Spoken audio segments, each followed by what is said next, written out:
Hello, I have returned. Hello. I have returned. Well, we got a feedback loop. Let's just nip that in the bud right now.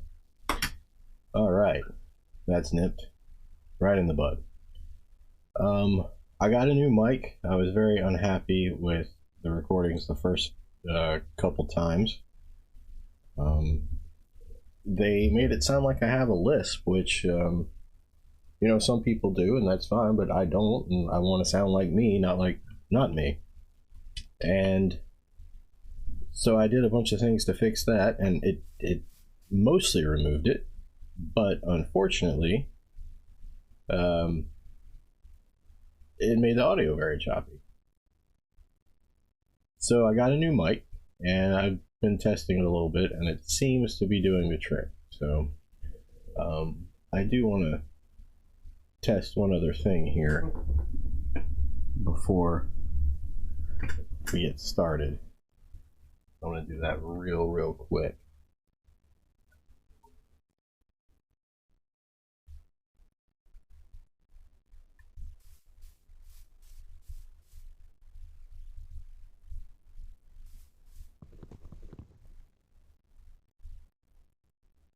Seems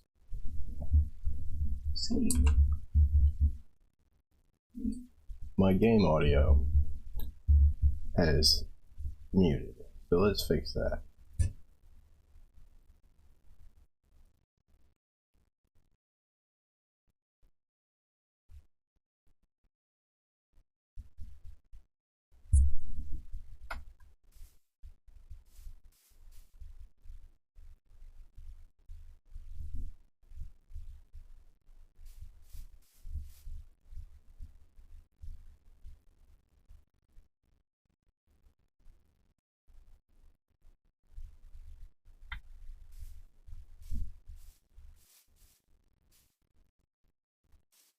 Yeah, I'm not hearing it. Not here. Not here.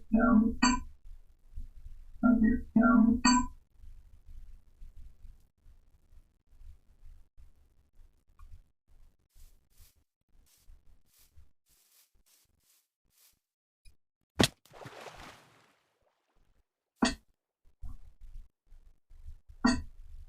Okay, I think we have game audio back.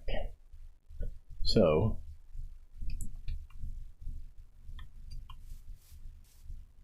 let's get playing.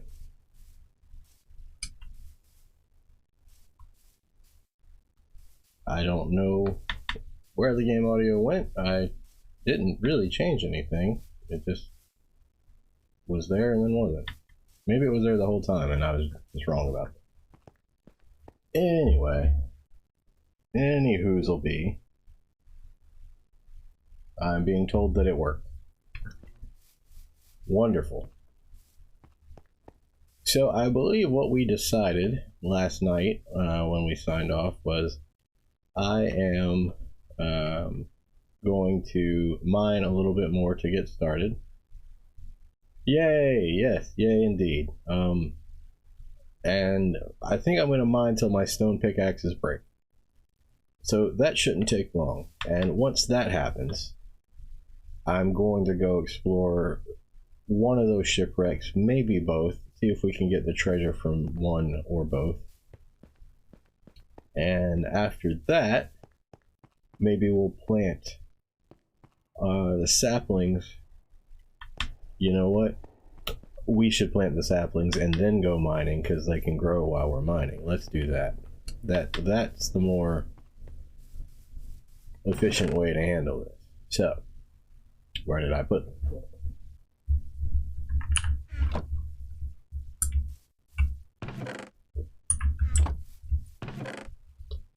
Okay, we got spruce, we got dark oak, we got jungle. And while I was out there, you know, I probably should have gotten some more birds. I didn't, but, you know, that's okay. And then we got mangrove. And we'll see. I've never actually tried to grow mangrove before. Like I said last night, I've just gone and found it naturally growing and chopped that down. So can you You can. Okay, that's good to know. All right, I just don't want it right there.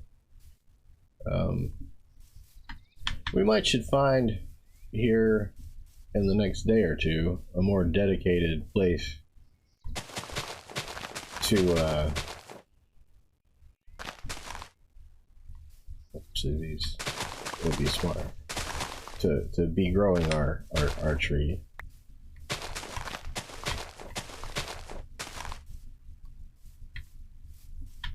But for right now, we're just gonna do this.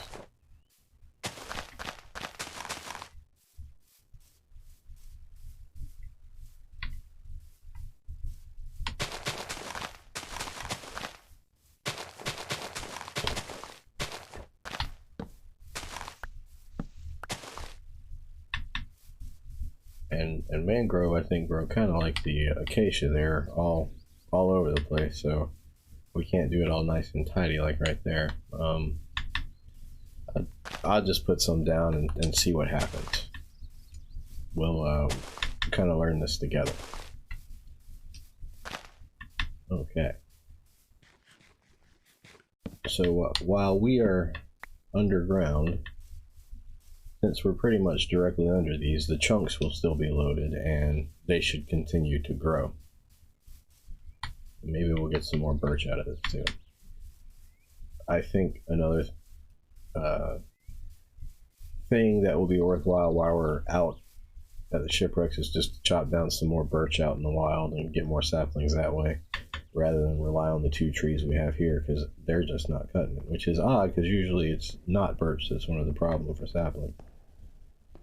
I just got some unlucky, what we call unlucky RNG, which is a random number generator, which is what controls the algorithm that controls whether or not anything in this game happens, such as tree growth. Alright.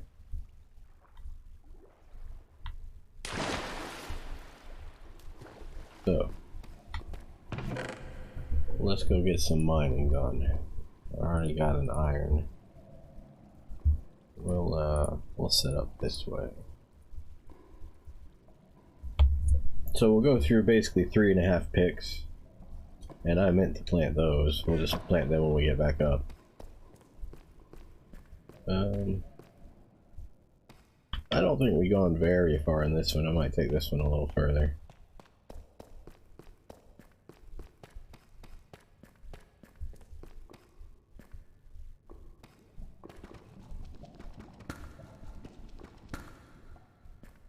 Well, I would bridge out a little further since the lava's below us, but I don't have anything to do it with yet because we just got started.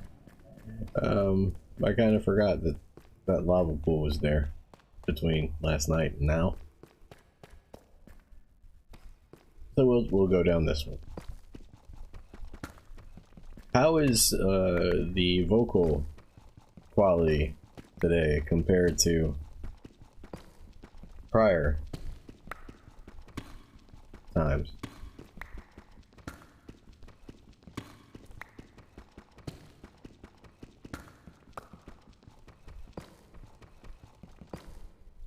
Switch to our iron pick so we don't destroy the redstone. Excellent. I'm pleased to hear it. Thursday, I am having a... I forget exactly what it's called. I used to know the name of all these things back when I was recording with those bands I used to be in. It's like a shock ring.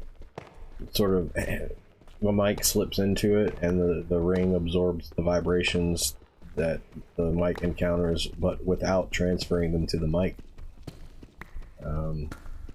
Got one of those and a boom arm so I can hang this in the air at whatever distance I want, rather than putting it on my keyboard tray and pushing the keyboard tray back and forth until I get what I hope sounds good. But the shock ring and the boom arm won't be here till Thursday, and I doubt I'll be able to set them up and till Friday, but I'm not streaming Thursday anyway. I have other plans that evening. I'll be back on probably Wednesday and then again Friday. And I don't know about the weekend yet. If anything, it will probably be Saturday and maybe Sunday morning, afternoon, but I don't know yet. Anyway, we're just gonna, tonight, for now, continue down this little corridor and hope we get lucky with some more diamonds or other fun surprises. I think we are gonna have to build a secondary mine somewhere that's not a mushroom biome, because that's how you run into things like skeleton spawners and zombie spawners, and we're gonna want those things because we can turn them into farms. And we're not, I don't think anyway, we're not going to find them under a mushroom biome. I could be wrong on that. I really don't know. I hope we can find some, but it won't hurt to have a mine elsewhere. I'm just kind of going swimming up this thing to just see what's up here, if anything at all. Looks like we have a kind of a ravine type deal over there. We can kind of loop around and just take a look real quick. I don't know if it's worthwhile doing that right now, but on the other hand, there's so much to see and do, and we're at the point where almost everything is ahead of us. So it might be, if we don't go now, we'll never go because we'll completely forget about this. I have, in my other world, lit up caves literally under my house with the intent of one day, yeah, I'll go back there and check that out, and then stumble upon it a year later, not remember the cave at all, but clearly I've been there because it's lit up with torches. I'm like, oh, I guess I never did make it back down here, when I thought it would just be another hour or two, or maybe the next day. Doesn't look like there is much to see up this way, though. But if we do miss out on stuff like that, that's okay, because... Oh, are we not? We're no longer in the mushroom biome. There's a skeleton over there. Okay. We can take a skeleton. If it's just a skeleton, we can take that.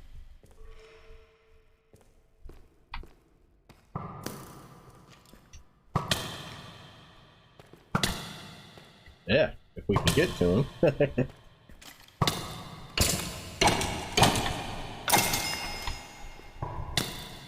Alright. Got the message. I'm gonna go now. We're still really not equipped to fight things like that. We must have just reached the shoreline above us and ended up under the ocean, where those things can spawn again. So, once we get a villager trading hall set up and we get some diamond armor and some enchantments from the villager trading hall, we'll be able to take on 10 skeletons at once. But that day is not today, and today is not a good day to die, Mr. Wharf. So, since we know we're kind of getting close to the water when we go over there, the ocean, maybe we should go this way. And I think ultimately the thing to do is probably just put most of them this way and this way, because that's the direction of the island, and those will be the safest places to mine.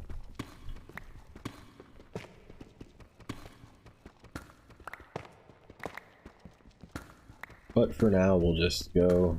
Oh, I'm on my iron pick, and I meant to be on my stone. I was about to say we'll just go till these stone picks wear out, and then I see I'm using the iron one.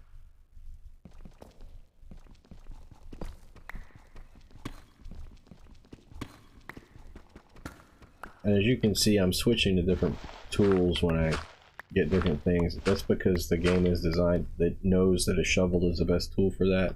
So if I use a pick, it takes a little longer. And that's why it's worth the effort to switch the tool that you're using.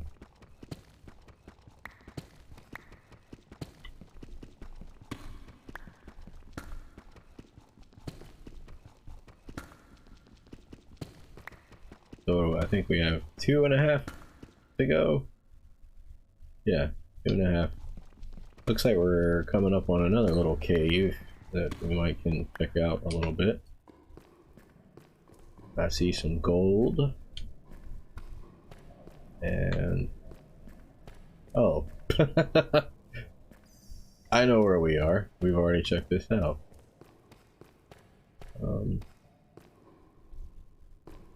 I might just leave that. There'll be plenty of gold later. We're actually going to make a farm that creates gold. And I'll explain the mechanics of that when we get to that day, but it requires us being in the nether, and we're going to have to get a bunch of materials from the nether as well to do that, and that will result in us having more gold than we know what to do with, which we can then build another farm and trade with these mobs that are found only in the nether called piglins. And we can get a lot of really good stuff from them in exchange for the gold that we just basically farm out of thin air through a game exploitation.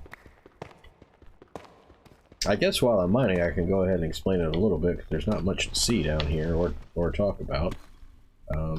There's a different type of piglin called a zombified piglin. And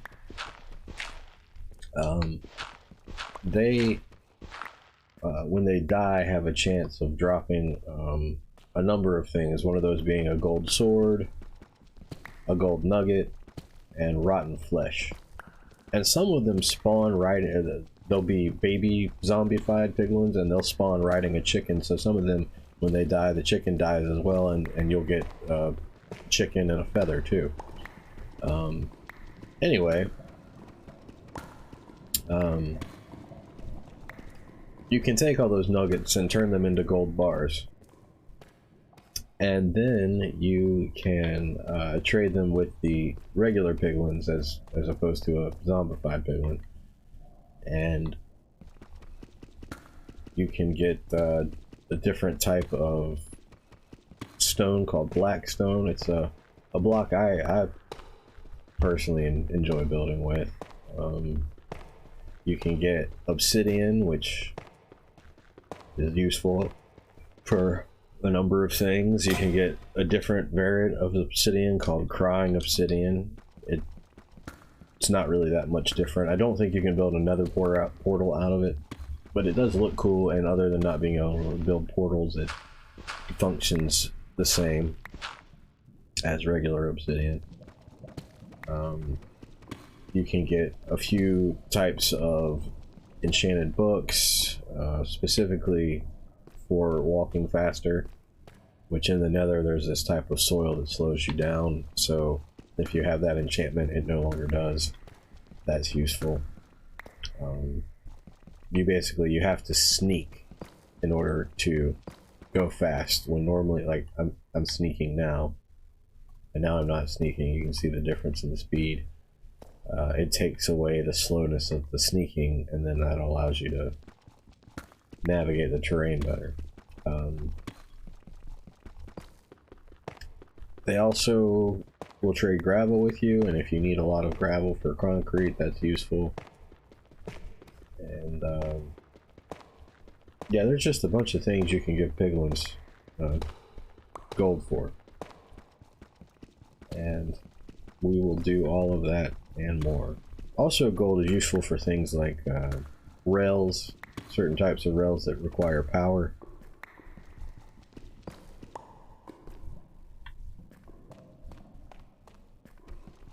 Well, we're not getting too lucky in the diamond front here tonight.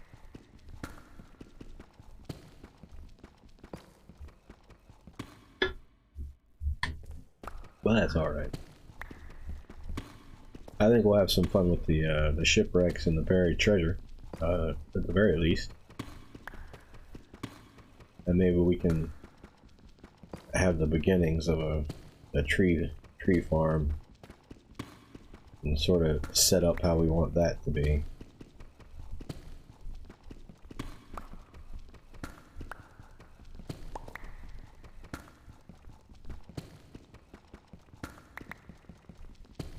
I think we have a pick and a half now. Yeah, just about.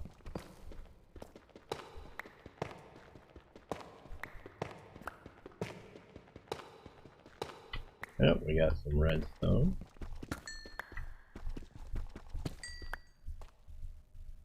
That noise you hear is me picking up experience. You can see what level of experience I've accumulated by looking at the number in the center and the bottom of the screen. Right now it's at 20. And you can see how far I am from getting up to 21 by looking at the green bar underneath it. If you look at the green bar, you'll see it's going to go up when I mine this netherite. See, it jumped up this, or not netherite, I'm sorry, redstone. And experience is what you basically earn by mining certain types of things, killing certain types of things, and you can then go to an enchantment table and you can basically use that experience to enchant your gear, along with that blue stuff we saw, the lapis. You have to use your experience in lapis to enchant stuff. You can also put your experience towards mending your gear if you have the mending enchantment on the gear. And that's the gear that you wear, your armor, as well as your tools and your weapons. And I tend to put mending on everything except my bow, because my bow, I like to have an enchantment called Infinity. And Infinity allows you to have just a single arrow and use it as if you had infinite arrows. But if you have Infinity, you can't have mending. And if you have mending, you can't have Infinity. Because the developers thought that that would be too overpowered, and I tend to agree with that. So to me, an Infinity bow is more valuable than a mending bow. I would rather make one bow, you know, every once in a while, as opposed to having to constantly make arrows. And then also make sure my inventory is stocked with arrows. Though arrows are an interesting aspect of the game, you can modify them quite a bit. You can put poison on them. You can put other potions on them that do things, like you can drink a potion that makes you faster for a few minutes. You can drink a potion that makes you weaker for a few minutes. And you can create arrows using these potions, and when you shoot something with the arrow, it will have the same effect as if they drank a potion, just for a shorter duration.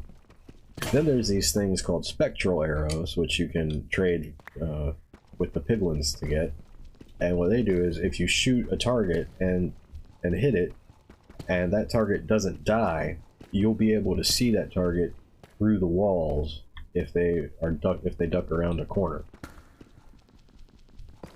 Well, you won't be able to see them, but you'll be able to see sort of an outline of them, so that's kind of neat. The trade-off is, if you have Infinity on your bow, you cannot use any of the modified arrows. You can only use regular arrows. So it's basically, you can have mending and all the arrows, or you can have Infinity and none of the arrows. And to me, Infinity is just such a huge convenience, it's worth not being able to have the other thing. And of course, I can have more than one bow, and I can have one with mending and one with Infinity, and then I can play with all these other aspects of the bow if I want. Just as far as my main bow goes, that's how I roll. Well, this has been the most unproductive mining session that we've had so far. So we're 50-50 on the mining on this world. Though we have walked away with quite a bit of redstone, and we are definitely gonna make use of that at some point. Not tonight, probably not even. Maybe a little this week, because I think I might get started on an iron farm later this week, and I might employ a little bit of redstone in that build.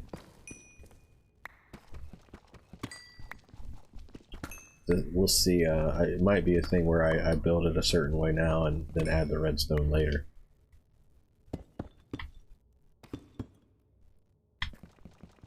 That's a little quirk of mine. I just like the ground to be level.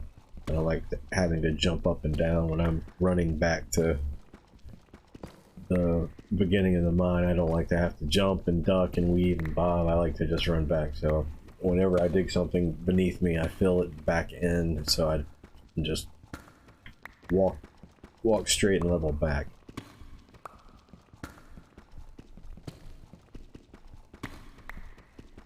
But yeah, we are not having the best luck on the diamonds tonight.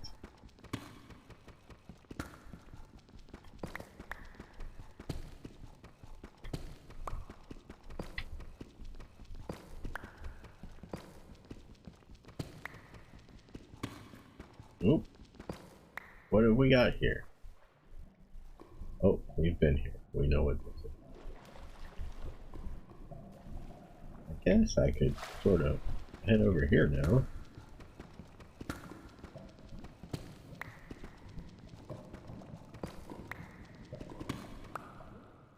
See, the thing is, oh, I should have shown you. Oh, yep, there you go. You got to see it. So, water turning the lava to obsidian. Which actually, I should have done that earlier. I forgot that oh no, I left my bucket in the chest.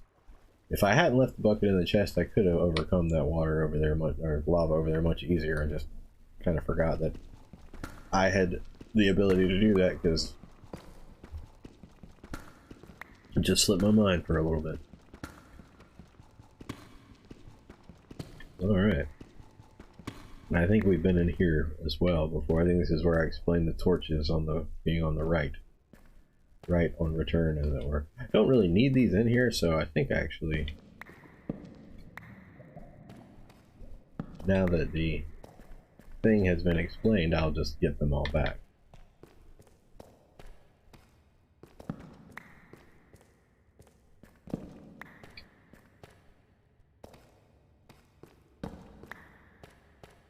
There we go.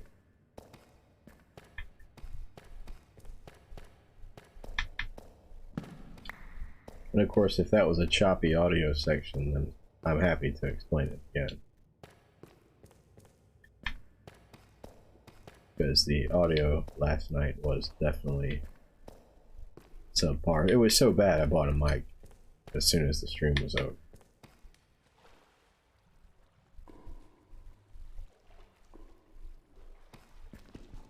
Yeah, we're not going to go too much far. This pick is going to break here soon. I did delete the mod that tells me when stuff is about to break, because that was super annoying to me. If I can find another one, I'll use it. Nothing that obtrusive. Unfortunately, the one that I'm used to just does not work on this server. I don't really know why, but it doesn't. Which is kind of weird, because that one's the one I use is for the standard. It's very well known, developed by and used by people that are well known in the community. So I don't know what the deal with that is, but whatever the case, it's not available to us right now, so I'll have to find another solution, or just do without. For now, we'll do without.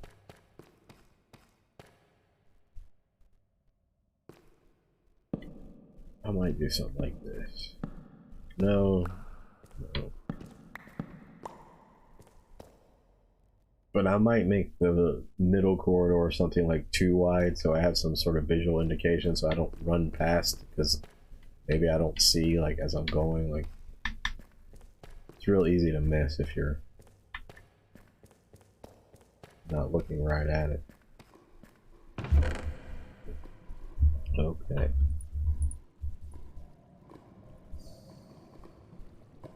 Oh, I got an arrow from the skeleton. That's good. Bone. Well, we might can tame a wolf tonight. So I'll take this stuff back up to the surface. Need to remember to make an axe.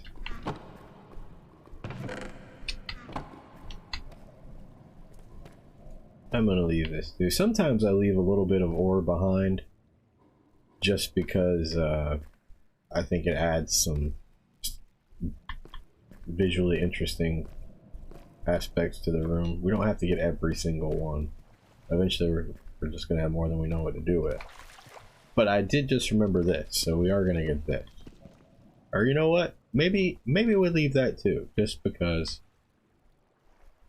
we're that confident we'll have enough diamonds at some point. Yep, I'm gonna leave it.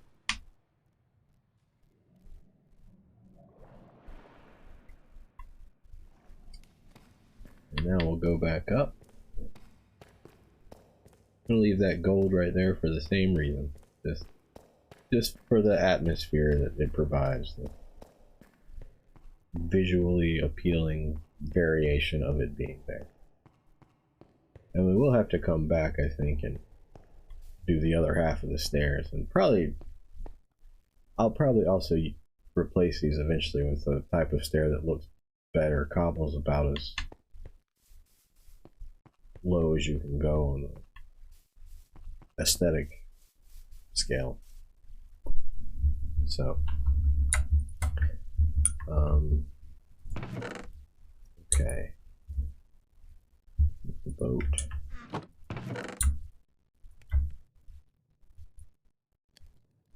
Need another. No, we don't need another axis right there. I'm being silly.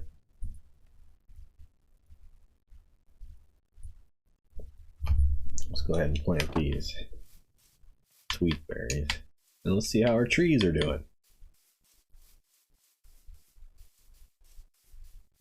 Got our 2 birch. The jungle and the spruce are both doing well. This is the podzol I was talking about that spruce generates if you plant it 2 by 2 instead of just the 1. So we now have podzol. We can't do anything with it because as soon as we mine it, it will turn into dirt. But when we get an enchantment called Silk Touch, we will be able to mine it and then, or I guess dig it would be more appropriate than mining it. But we'll be able to pick it up and move it elsewhere if we want. Just not there yet. Mangrove trees are looking nice. They look really good.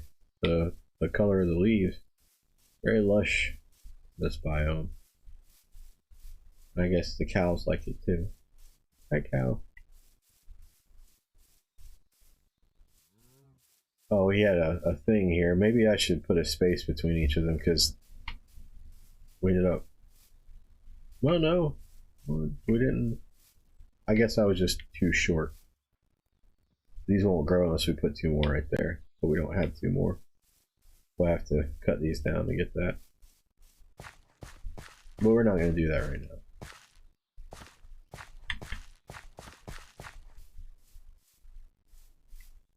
I'm going to put these somewhere kind of out of the way so I don't accidentally run into them and hurt myself.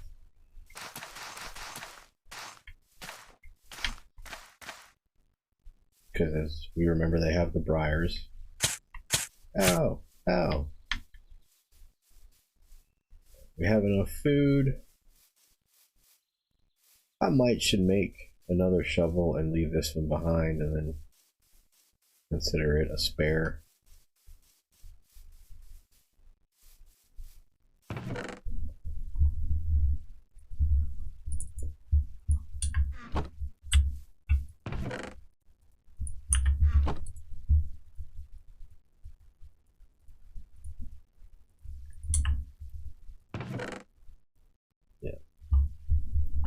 So I don't want to get out somewhere my shovel breaks and then I have to use a stone shovel because I don't have any iron on me. Okay. Let's get some shriek.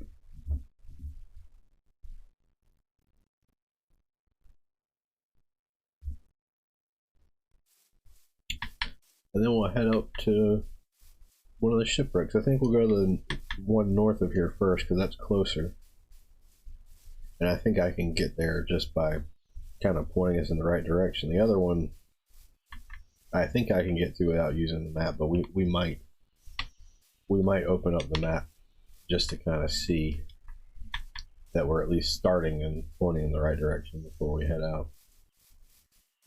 But as I was saying a couple of times before, I plan to use that map very, very little because I don't want to become dependent on it.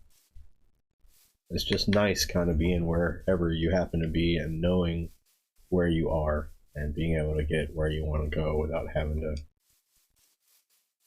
hit the J key, you know?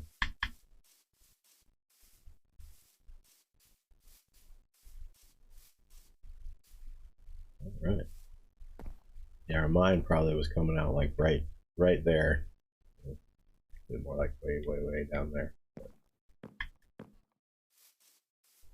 It was very, very deep. It was almost assuredly beneath the ocean.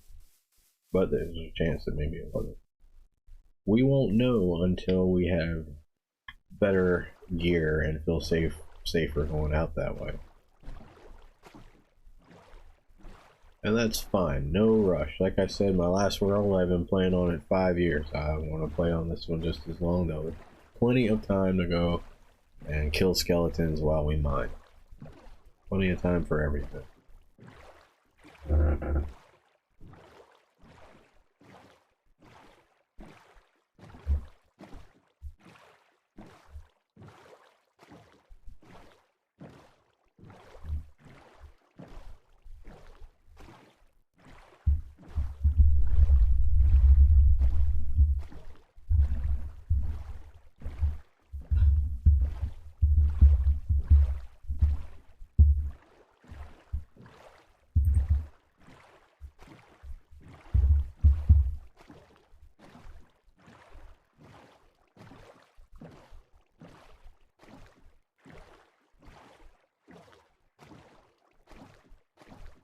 Sometimes when stuff's right on the edge of where the world is generating the chunks in front of you, because it's the game's too big, the world's too big to load all at once. That's sort of when you can catch things most easily. That's why I'm kind of just panning around to see, you know, maybe there's something we missed on our other passes through.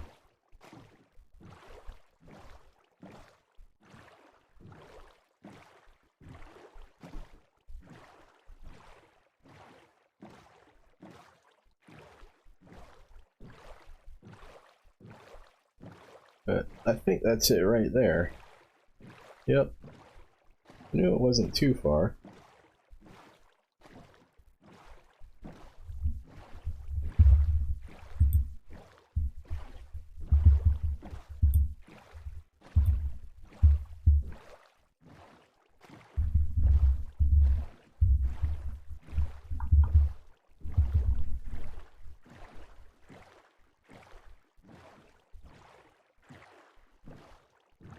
All right. And one thing I do sometimes is I put some kind of indicator that I can see from more than one side. Hey, you've already taken care of this one. Keep moving. Don't waste your time going to make sure.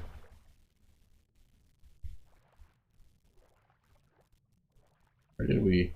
I think we left it in this one over here. Did we not? What did we do? Did we? Is there another chest? Let me check this. Maybe make sure. Was there another chest in here somewhere? Maybe this one? Yeah.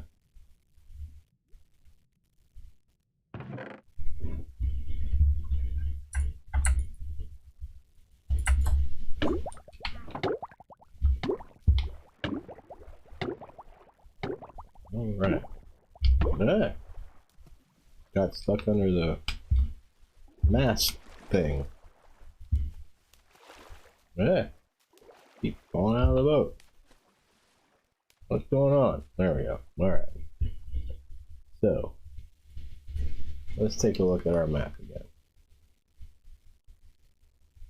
Actually, I don't need those in my hand. If we take it out, we can get a better view of the map. So we need to go. The map, no matter what, is always oriented so that the top is north. So we need to go southwest, I think.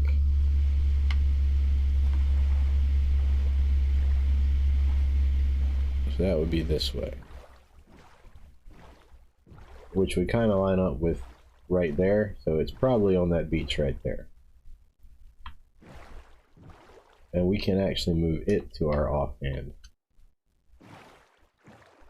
Okay, well, I thought it used to be even if you were rowing it would stay in your offhand, but maybe I'm wrong on that. Maybe that was just a bedrock thing. It also seems like you used to be able to eat when I was rowing. I'm remembering a lot of things incorrectly at the moment.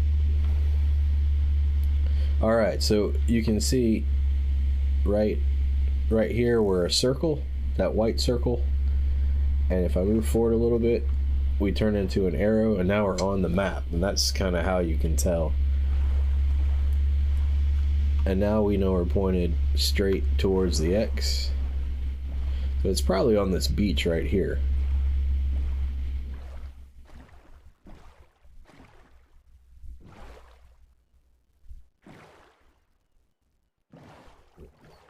A little further, maybe out over this way.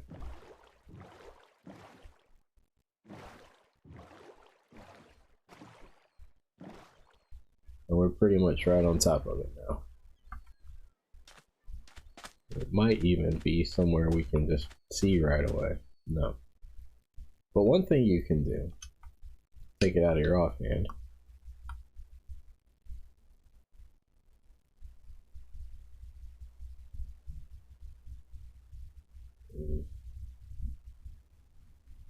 I want to say if we go over here like this, I can't remember exactly how to do this, but it's something like that. If we line up just like that, we should be pretty close. And if not, we can just brute force it and dig up all the sand. It's not like we don't need sand anyway.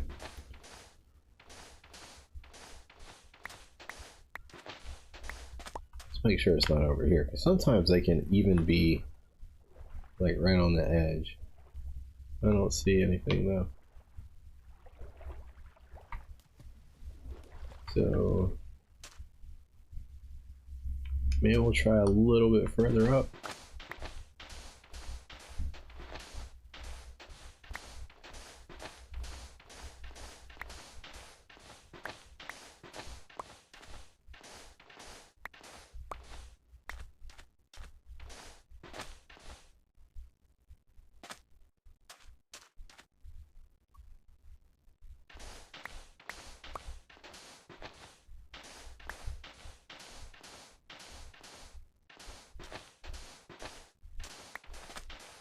Yeah, we're just looking for a chest. Wait, what's that? Oh, I think it was just a visual glitch. Alright. It's usually not below... This is sandstone, not sand. It's usually not below that.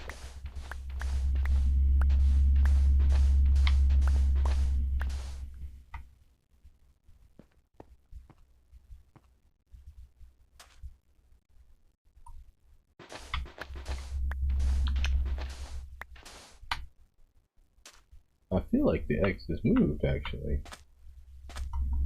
I don't know. But I know we're pretty close.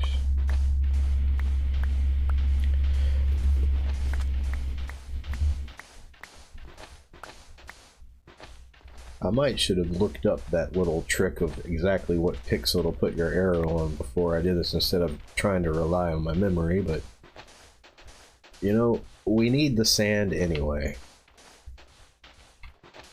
I might should have made 2 shovels though. Or brought the spare with me. Also want to pick these up. You know, I didn't think to bring a bed with me either. Now we're not going to be as safe out here. Well, we have just destroyed this beat.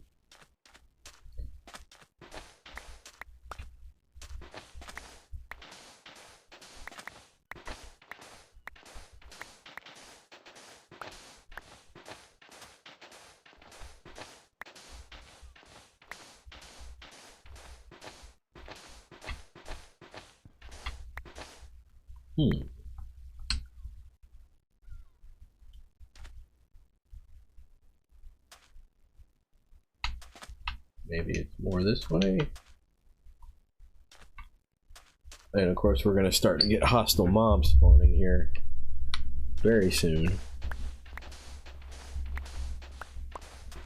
It might even be worthwhile to go back, you know, we're going to have to go back, make a few shovels, I think.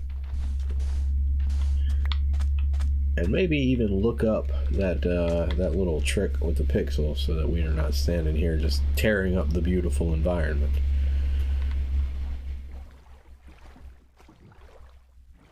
What is that?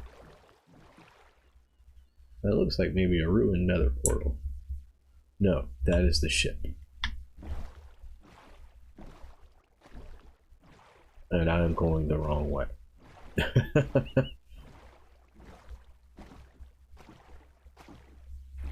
There's our island. Oh, we can even see our trees on it now that we planted.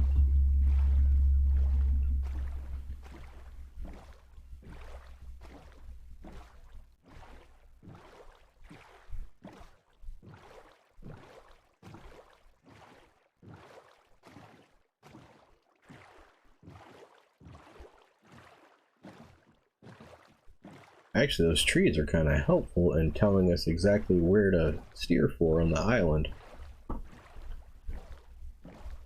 Until we get buildings and other visual indicators, that's, I guess, what we'll use to orient ourselves.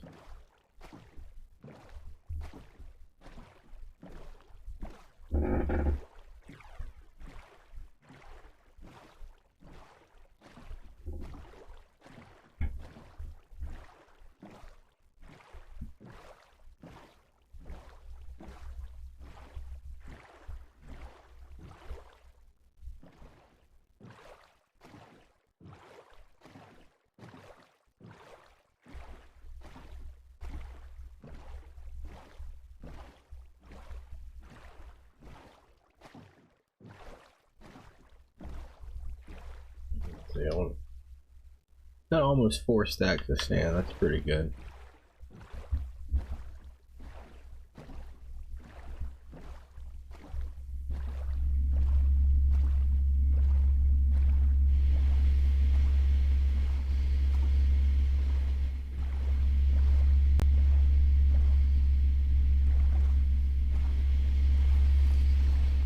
It might also be worthwhile to make like a little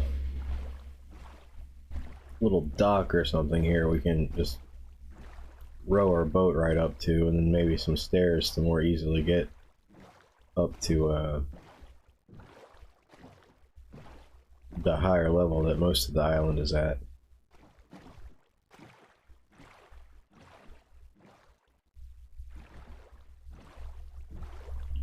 Like I said, virtually everything one could possibly do in a Minecraft world, for us at this stage, is in front of us. And that is a pretty cool place to be. I like how it makes that arch there. That's a nice, well, from that other angle where it makes that arch there, that's nice. But that might be something to remember and maybe try to reproduce, and if not reproduce, just fake by building it that way. Yeah, I think some stairs would probably make things a little improved over here. I think we'll do that sooner than later.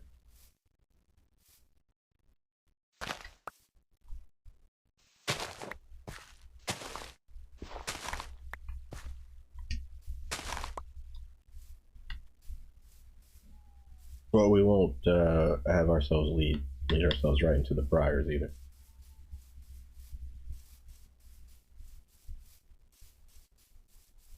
Another thing I could do with this bone here is, instead of attempting to tame a wolf, which sometimes it takes more than one bone, so we may not get anything out of the attempt, we can turn it into bone meal, and then we could bone meal any one of these sections and we get glowberries on it.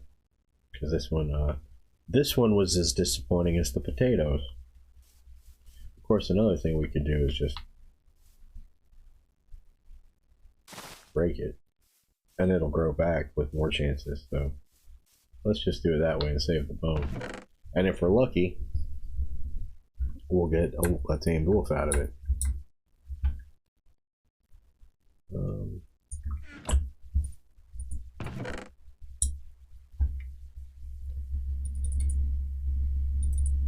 Let's make 5 shovels. If we don't use them all, it's not like we won't use them eventually.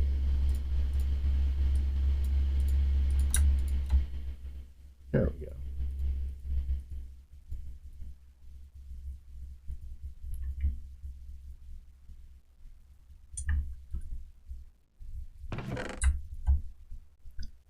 And let's see. I got shovels. But while I'm here, maybe I should look up real quick the trick on the map.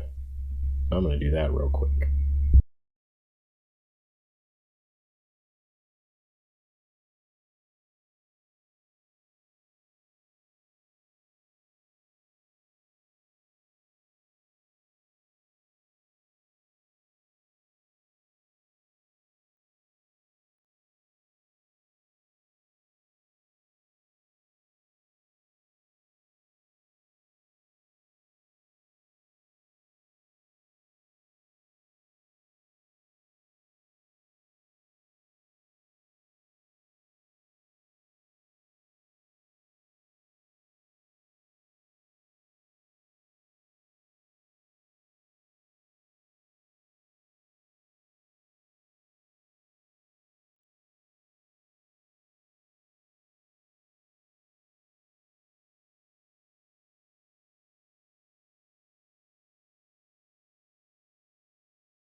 Okay, I looked it up.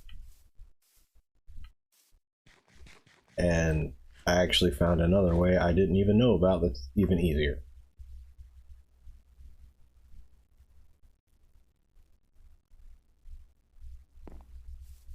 So we'll do that. Very disappointing. Did we leave our boat? Or did I accidentally put it on a chest? I think I just left it. Did I? Oh, the bed. I almost forgot the bed. I knew there was something else I said I was going to get. Alright, we got shovels, we got a map, we got a bed, and we probably have a boat over this way.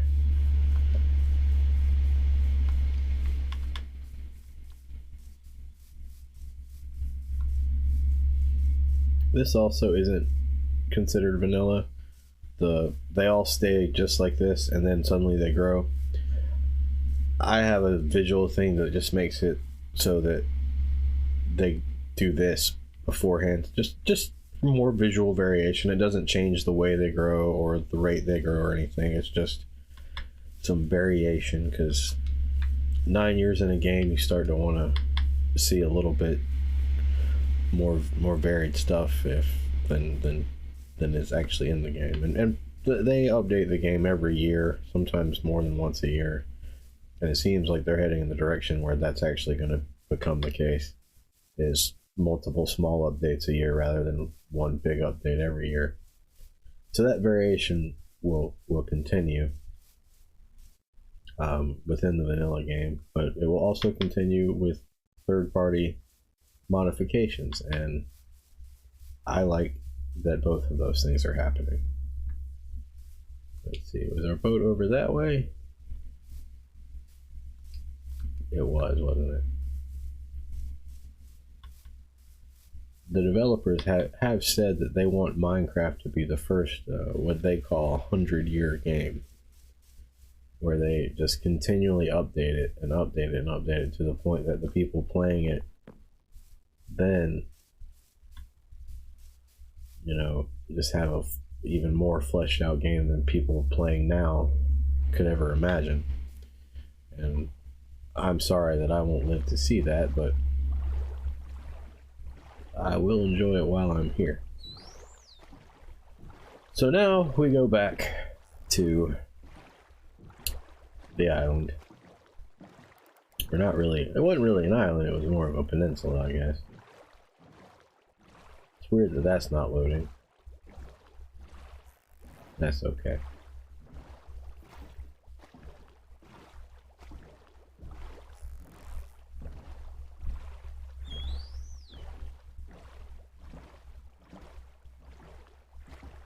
And you were asking me earlier, I know, about animal sounds like birds and stuff. What you just heard was a dolphin. That actually is in the game. But the sounds you were asking about, the birds chirping, you might have heard an owl hooting. That's a third-party mod that I have installed. It doesn't change the game at all. It doesn't add anything to the game. It doesn't make the game easier or provide anything other than just some ambient sounds. Because more varied sounds are something that I find to be desirable in the game. And that thing, that app, or rather that mod, it adds different sounds depending on what time of day it is, what type of weather it is, what biome you're in, what dimension you're in, and also whether or not you're in a cave or underground or above ground. And I find it to be very immersive. I really like it. And I think the name of it is just ambient sounds. Actually, you know what? We can look. Yeah, this one right here. Ambient sounds at the top there.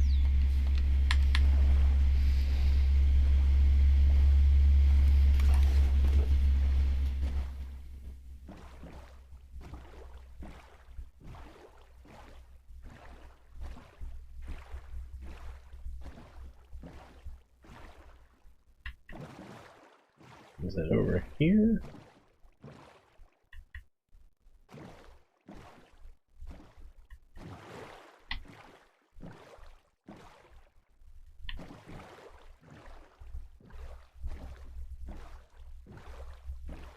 I was thinking it was like over that way.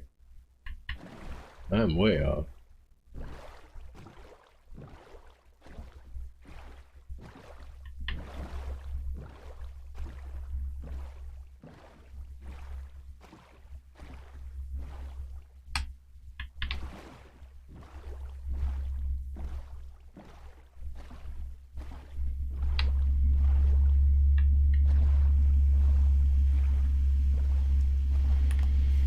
Okay.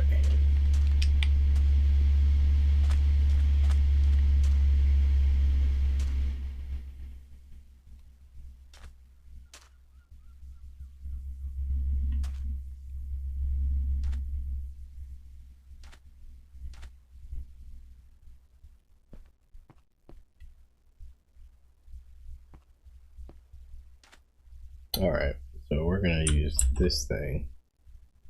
What I've done is I'm showing chunk borders now. And we're right in the middle of the chunk. And what we want to see is I'm looking for the line that I was told to look for. I don't see it yet.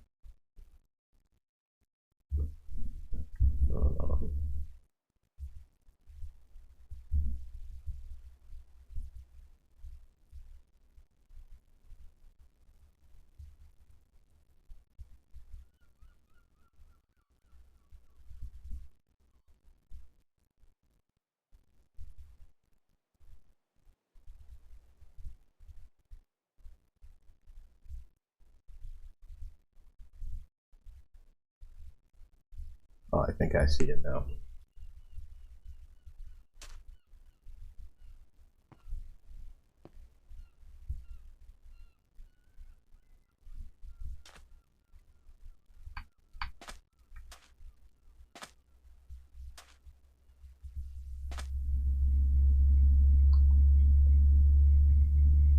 And according to the thing, it should be right here. So let's see. And there it is. All right. Diamonds, heart of the ocean, or the sea. I always call it heart of the ocean because of a Titanic, I guess. Here's some of the prismarine crystals that I was talking about that you can get from the Ocean Monument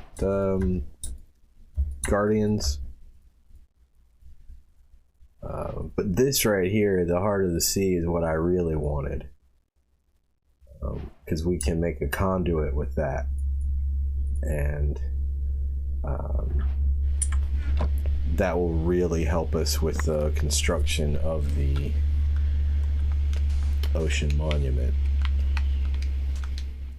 Another thing I want to build is an ender chest. I don't have the stuff I need to do that yet. But that's a thing where if I put something in an ender chest, then I can open any ender chest in the world, and the things I put in it are accessible there. And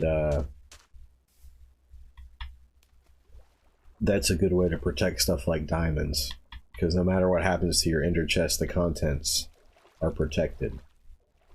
What am I doing? I could just do this in a boat. I'm trying to fill out my map completely. You can see sort of the top left corner isn't filled out. And I like to frame treasure maps when I'm done. But they look weird in item frames if you don't have the map filled out. And I'm also trying to get this underwater ruin here to see if there's anything worthwhile in it.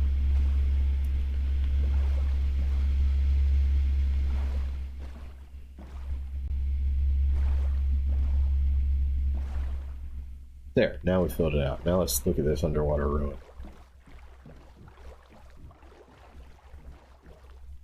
We haven't had too much luck with these yet, but maybe we will this time. And you might have just barely heard some seagulls right before I went under the water. Yeah. That is from the ambience mod. That's not actually in the game. That's the sound that plays when you're on or close to a beach. I like to get the chests when I'm in these things too. I should have just broken the chest and then pick the stuff there. That right there is a sea lantern. That's what you can make with the stuff from the Guardian drops.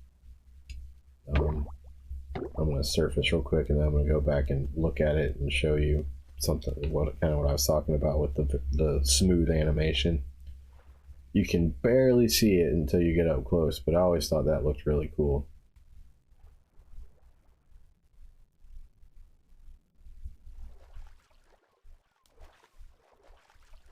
Alright. Let's get to shore here and then sleep real quick.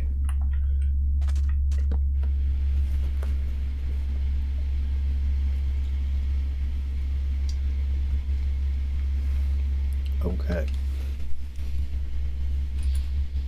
One ship done. One to go.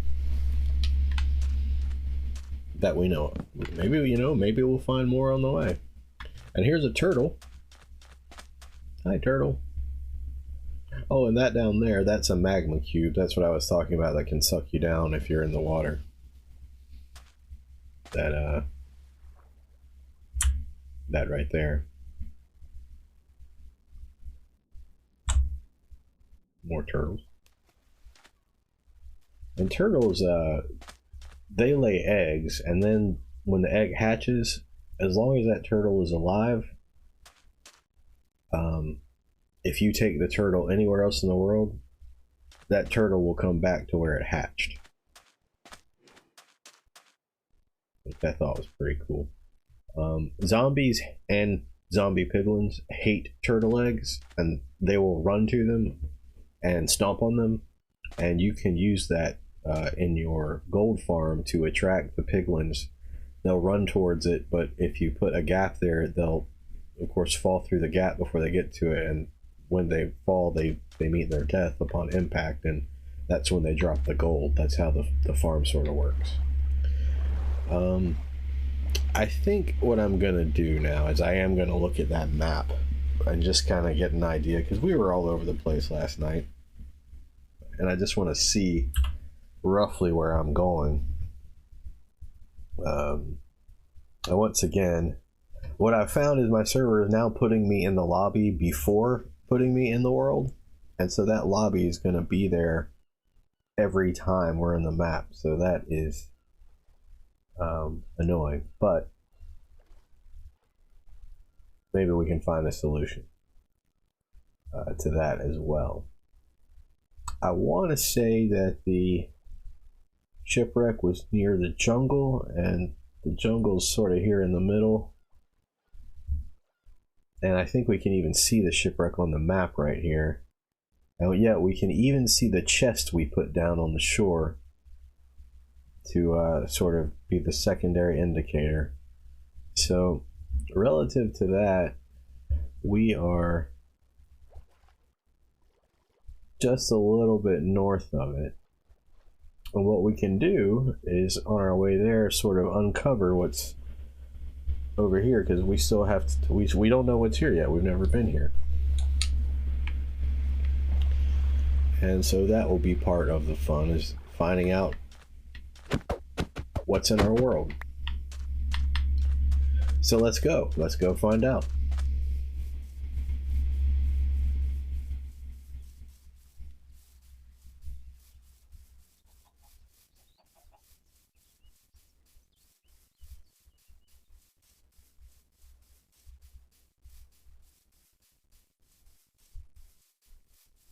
Well, this looks like just a normal plains biome.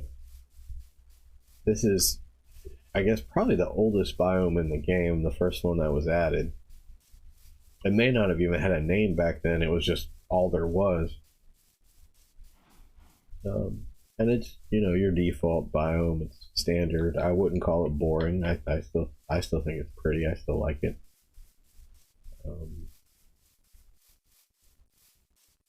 There are certainly more interesting biomes, but this one, it just always feels nice to be in one, and I might be biased on that just because my old world that I've spent so long on, as I was saying, when I first joined it, I had to go so far in every direction just to get out of the desert and the savannah, and maybe that made me appreciate green, pretty biomes like this a little bit more than I did before. I did end up settling in that savannah though, and that's where I lived for, and I guess I still kind of play there, so that's where I've been for 5 years.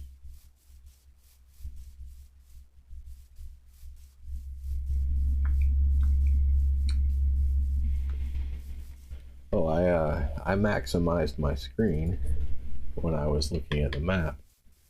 I got to where I couldn't see the chat anymore. Forgot to put it back down, but now that's fixed. One other thing I want to adjust on my screen. There we go.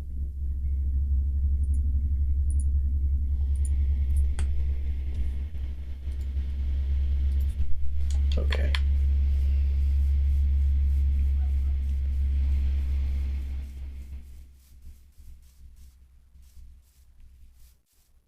What I might do is, I don't think getting the treasure is going to take all that long. Is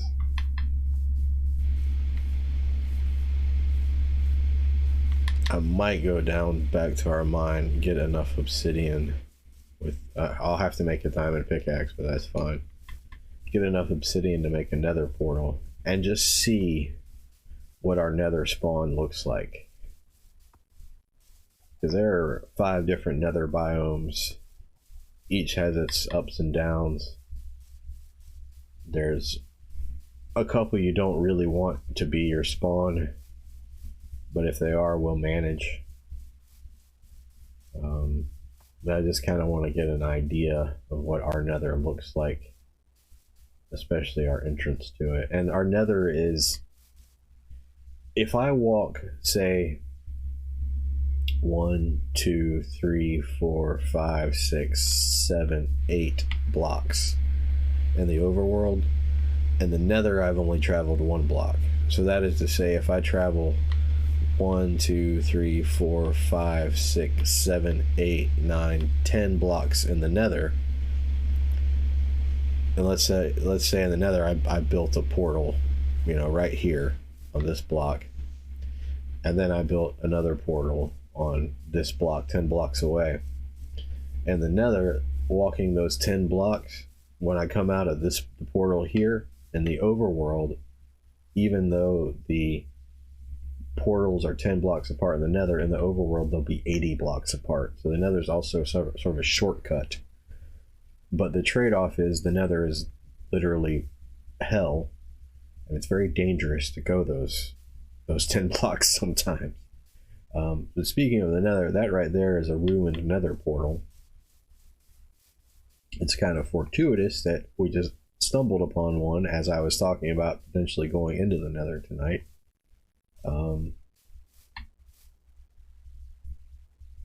If we had our diamond pickaxe, we could take some of this obsidian and use it to make our own portal, but we have enough obsidian in our own mine to where we can just get that. But the purpose of these is to give you an easier way into the nether, and just sort of to add some mystery and some lore to the game. Minecraft will never tell you what the game is or what anything's supposed to do. The idea is you make your own story, and that's straight from the developers. That's what they've said. But they give you the pieces to maybe get that story started, and this is one of the ones that they've introduced in the last couple years. That purple stuff that you see the particles falling out of, that's the crying obsidian that I was talking about. Now, it's a block I've always liked. We can actually even go get a closer look at it. And then, of course, yes, we are going to look in that chest and see what kind of goodies we can find. But, yeah, that's the crying obsidian. And it just has these little beads right there of, we'll say, moisture pop out and then just kind of fall. And if they weren't above lava, they would, oh, there you go. You can see that kind of puddle and then disappear after a while. I always thought they looked cool. So, what have we got in here? All right. We have an enchanted golden helmet, horse armor, and a fire charge. These you can use to light portals, but the portal's not complete, so we can't light it. You have to make the full rectangle, or it won't work.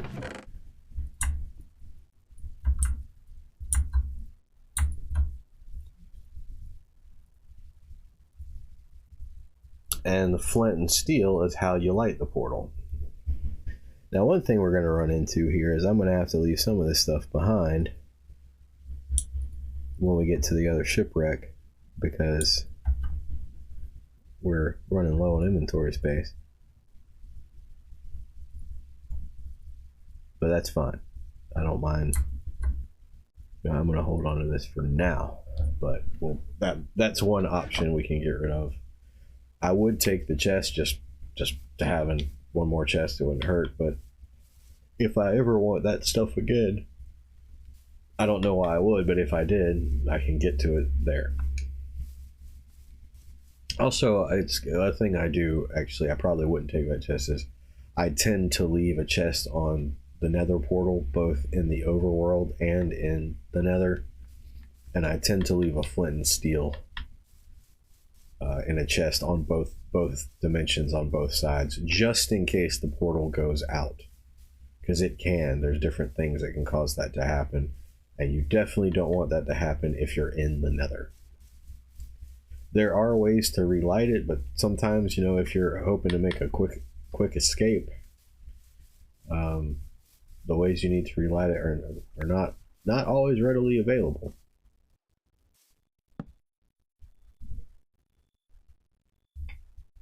Because the Nether is trying to kill you. Minecraft as a whole, even the overworld, Minecraft is trying to kill you. That is what Minecraft is trying to do. And that goes 100-fold in the Nether.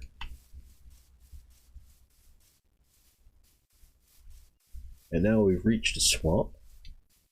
And in the swamp, just like the mangrove swamp, we will maybe find some frogs. We can also find what's called a witch's hut, where a witch might spawn, and that's another mechanic, or not a witch, but many witches. That's a mechanic we can exploit, because witches drop things we want to collect, and if we find a witch's hut, we can farm witches for their drops. Now I have another mod, or not really a mod, it's a texture pack in the game that changes flowers. It's called, I think, Inris's Better Flowers, and flowers don't actually look this good in the vanilla game. In the vanilla game, this is my favorite flower. I think it looks the best, but in the modded, again, not modded, but texture pack, it's also my favorite flower. So I'm going to take a bunch of these, because I've always thought that they look nice. But I'm going to leave some behind just in case we die. We can come get more. Now I can bone meal the grass and more of these will grow, but I also want to leave them here, not just so that I can come get more if I die, but so that there's some here telling me where to bone meal the grass if I want more. Because I can't remember how the orchid mechanics work, if they'll grow anywhere in the swamp or just in certain places, because in flower forests, certain flowers only grow in certain spots, and I just don't remember if that applies to orchids in the swamp or not. So we're going to leave them for the purpose of that might be a thing, but I don't know. Here's a fun fact about lily pads. It used to be if you ran into them with a boat, the boat would break. And by break, I don't mean it would just pop off and you could pick it up again. No, it would turn into planks and sticks, and you'd have to build it again. And if you didn't have a crafting table on you, well, that's too bad. But I'm kind of looking around just to see if we see any frogs. We saw the white frogs before. Maybe, I think the sort of orangish frogs would be in this biome. I think the other biome we saw was a hotter one. I think that's where I want to say that's where the white ones are, and I think the orange ones are in the temperate biomes, and I think the green ones are in the cold biome. I could be wrong on that, but that's how I remember it. I haven't done much with frogs. I've made a farm that makes those lights that the frogs create when they eat magma.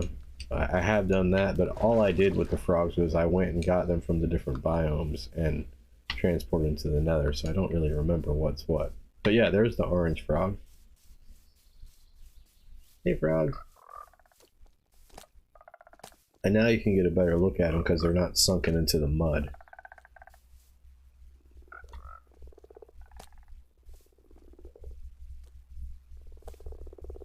Yep, I think they're super cool. I really like them.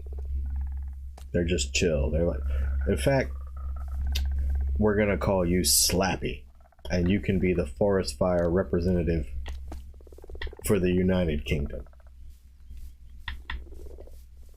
That was for all you Mitch Hedberg fans out there.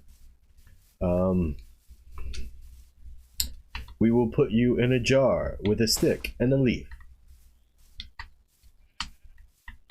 Ooh, we had some interesting terrain generation up here. It looks like so normally you see that kind of thing in what's called a shattered savanna,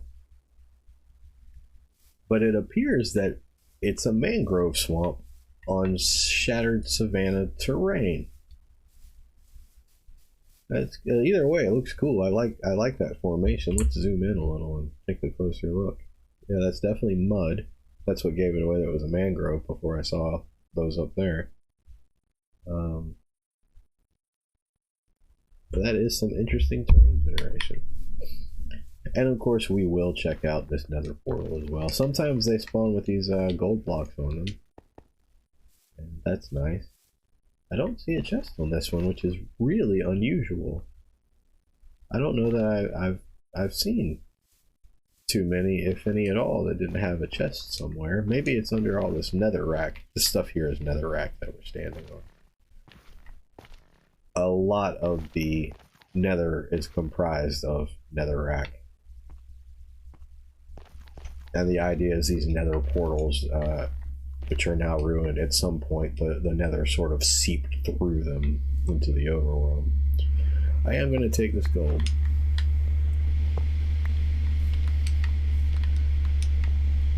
But I don't see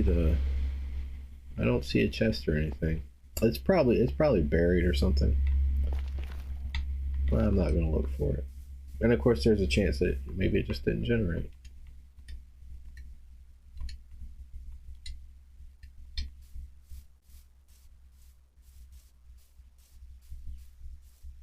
And I want to say that might be the Badlands desert area that we saw last night, which I think was a little north or a little south of the jungle. I don't remember which, but I think we're getting close.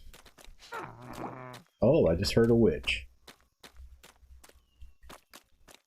And witches are kind of dangerous at this point in the game where we're really underpowered with our stuff, so maybe we'll go and look at what a witch looks like later when we're more prepared.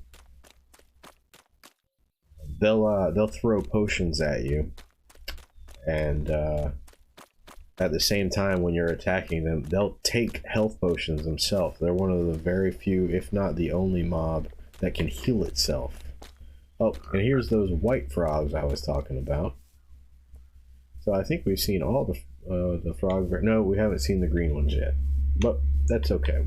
I don't even know if the green ones occur naturally, because I don't think frogs spawn in any cold biomes. I think you have to take I think it's called frog spawn. It's just the eggs they lay.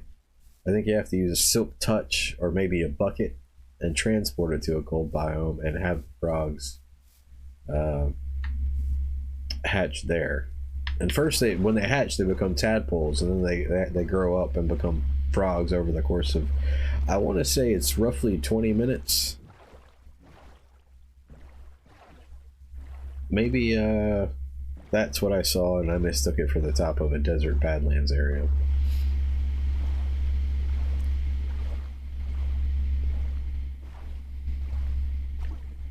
I'm just going to take another quick peek at the map. I think we're getting close. Yep, we're right on course. Just a little further south, and we'll run into that shipwreck again.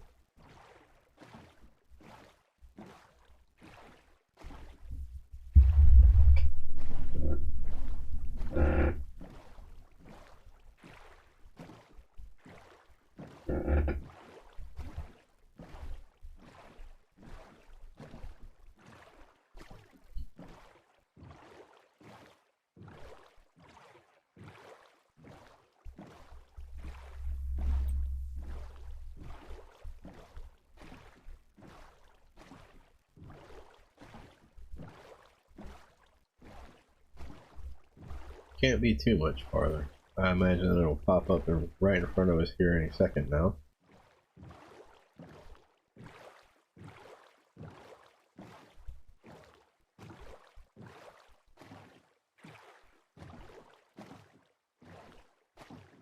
In fact, that might be it right there. Or if not, we just have a third one we can check out. I don't remember it being upside down though. So this might be a different one.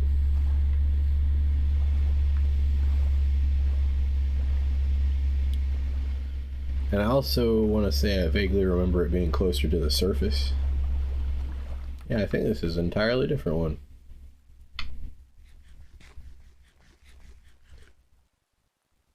Well, let's check it out. Oh, it's not upside down, it's sideways. But I don't remember seeing a sideways one either. Oh, wow. All this food. Okay, I'm gonna take the moss. The rest of this stuff, really, we already have all this.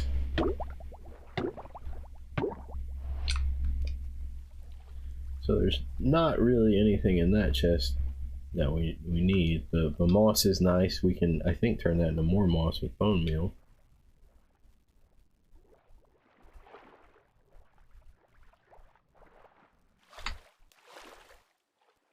And we need to do this quickly because the sun's coming down and drown are probably going to start spawning.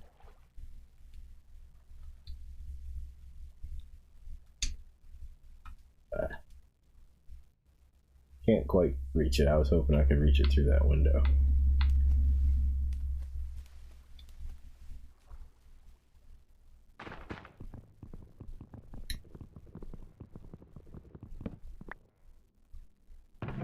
Oh, okay. This is very nice.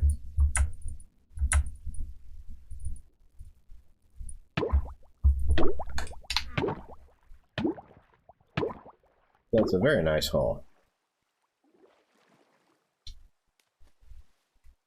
And, sometimes there's a third chest. We're really not well equipped to spend a lot of time in these ships. We just don't have the enchantments or other things that we need to do that, and if I didn't bring a door with me.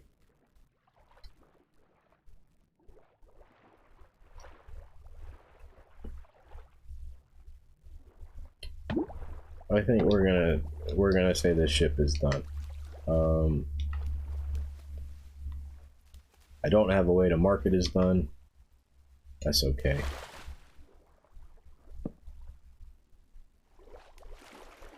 I'll just say when I see that weird block, I'll know, oh yeah, I was here. That one block that doesn't belong there. Well, now I'm wondering if maybe I went a little too far south or not far south enough, because we're about to hit the world border. I can see there. However, there is an underwater ruin here.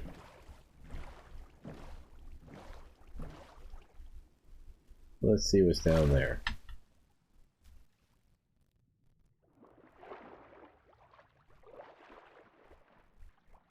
I don't see any chests. Not yet, anyway. Running out of air, so we'll go back up.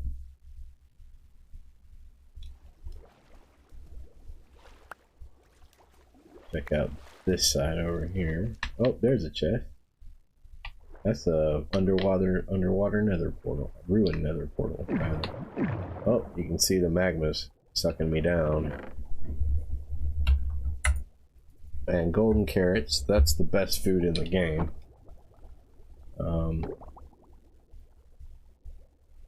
Let me just get some air first, though.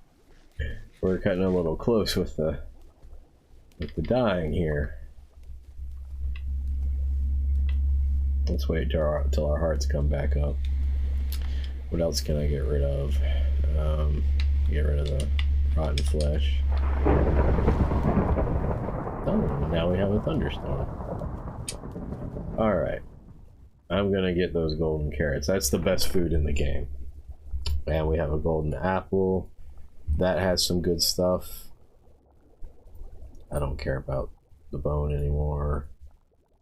Get rid of that.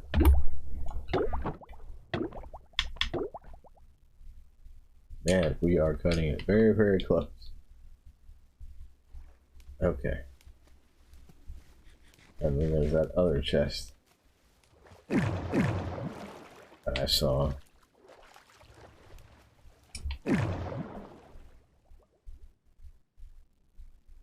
That is not me diving, that is the magma pulling me down.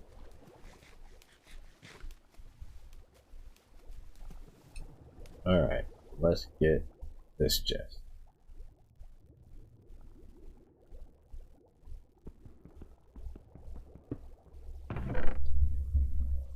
nothing that amazing here. But I thought I just heard a drown. And we'll check out, where'd my boat go? There's my boat. We'll check out what enchantments that fishing rod has here in a minute. Once I get back to the boat.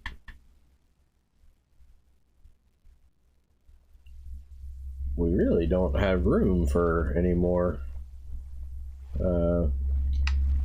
in our inventory. I mean, I don't have to keep the shovels. I don't have to keep a lot of this stuff. Or I can just put it in one of the nearby chests. Let's look at the Curse of Vanishing. So what's going to happen as soon as I try to use that?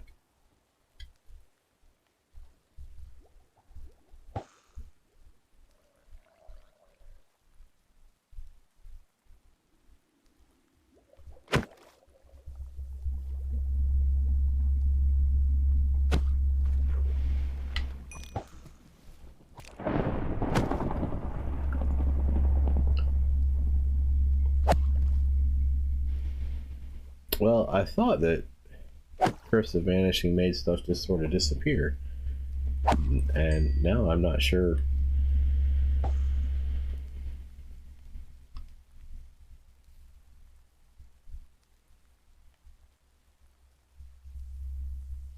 What's going on?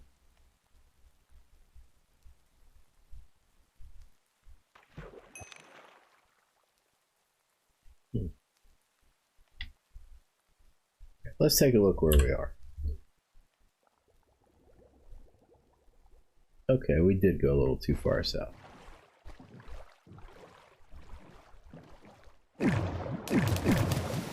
That's the magma trying to suck me down again.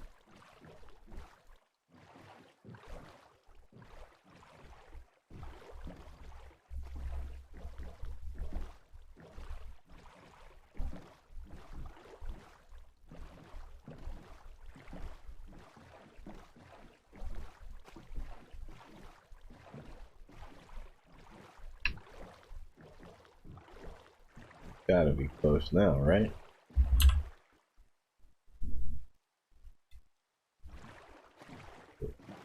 Is that the ship right there? So we were really close to the world border last night. I just didn't happen to notice it, I guess. I thought we were a little further off of it than that. Okay. Alright, this ship will be a little easier to plunder than the last one because it's not so far deep in the water.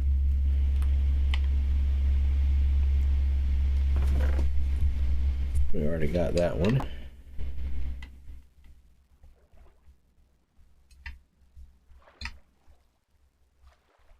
But I do remember there being a treasure map in this one.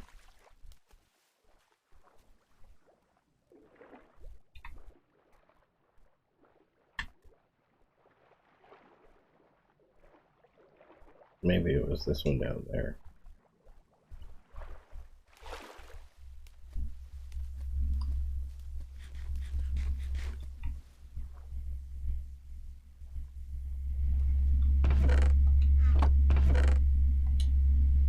Let's see, what can we get rid of that we don't care much? We don't care much about that.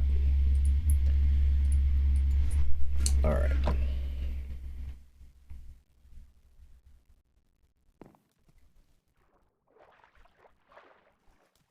If nothing else, we can at least find the treasure and then decide if we want to take it or not. So we're north of it. We need to go south. And I'm hoping it's not on the other side of the world border, or we're going to have to wait a while to... Wait, am I doing this back to the north? And we're northeast. We need to go southwest.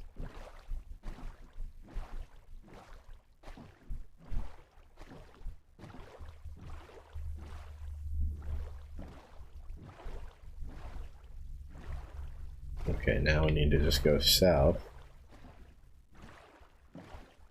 I bet it's on that island with the village right there. As you can see, we're about to appear on the map because it's starting to fill out.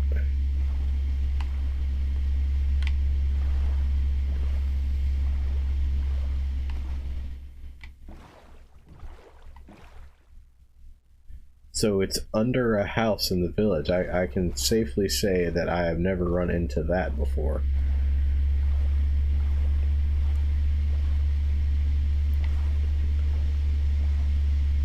Interesting.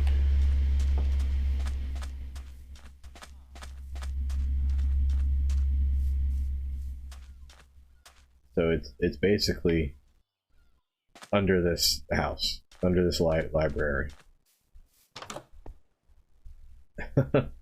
Okay. Well, everything else in the seed has been stuff I've never seen before. Might as well be this too.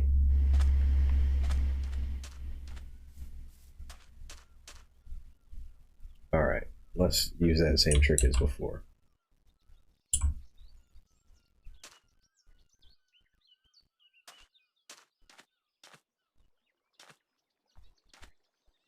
So it should be right here.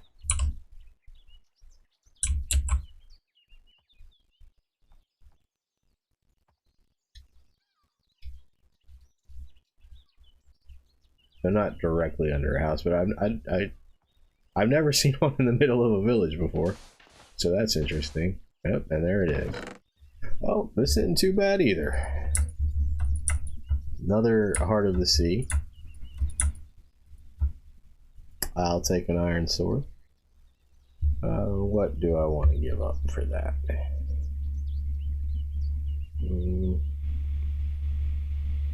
I'll figure it out in a second. Potion of water breathing. That'll come in handy.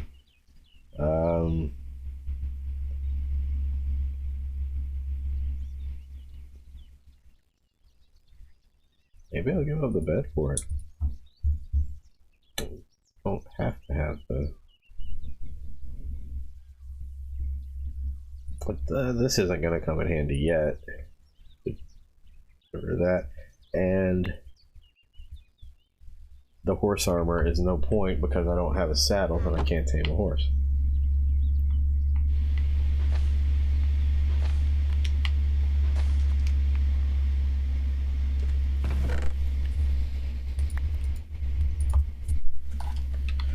And then we can bury this again later with the sand that we left in it. I guess I could explore the village a little, but we don't have room to take anything back with us. Oh, when there's a saddle. So that horse armor suddenly did become useful. You know, we have extra shovels. We have enough iron. Let me take 2 saddles. Because then I can get 2 horses and I can breed horses. Well, here's horses right here. I'm not going to take these horses, though. I've got too much other stuff to deal with right now.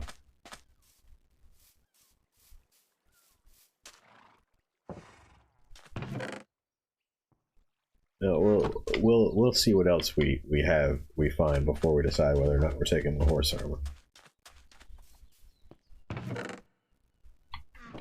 Nothing too exciting there.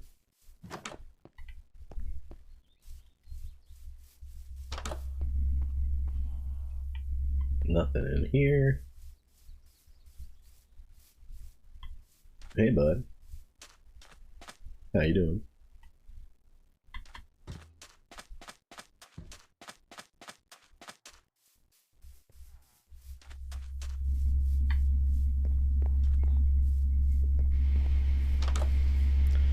Another brewing stand.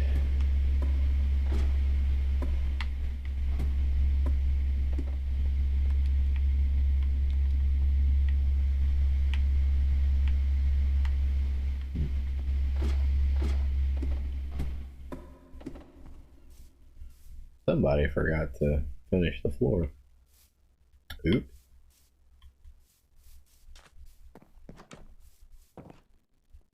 Nothing in here.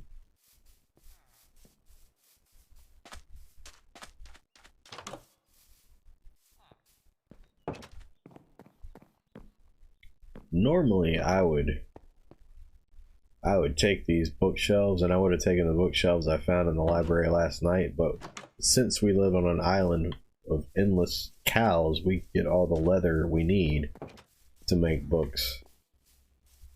And we'll get the food too from that.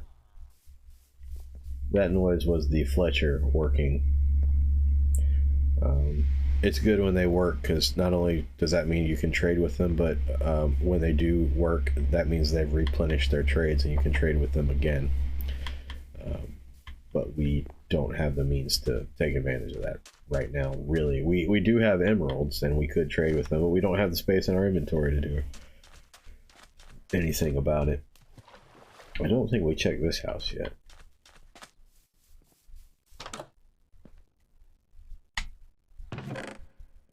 You can take me. These are the gold nuggets I was talking about that the zombified piglins might drop when they die, that you can turn into gold ingots that then can be traded with the piglins. Alright. Well, I guess the thing to do now, since we can't carry any more stuff, is head back to the island. Another advantage of going to the end is we can start to gather the resources we need to discover and then open the... I might have said the wrong dimension. Let me start over. Another good reason to go to the Nether is we can start getting the materials we need to discover and unlock another dimension called the End. And in the End, there are a number of useful things, one of them being these things called shulkers. And they're these little creatures that live in purple boxes, and when you find them, they'll peek the box by sort of unscrewing the top of it. They'll peek out and they'll shoot these bullets at you. The bullets move very slowly, but if they hit you, you'll take a slight amount of damage and you'll start floating. And then, well, that's not good. Hold on.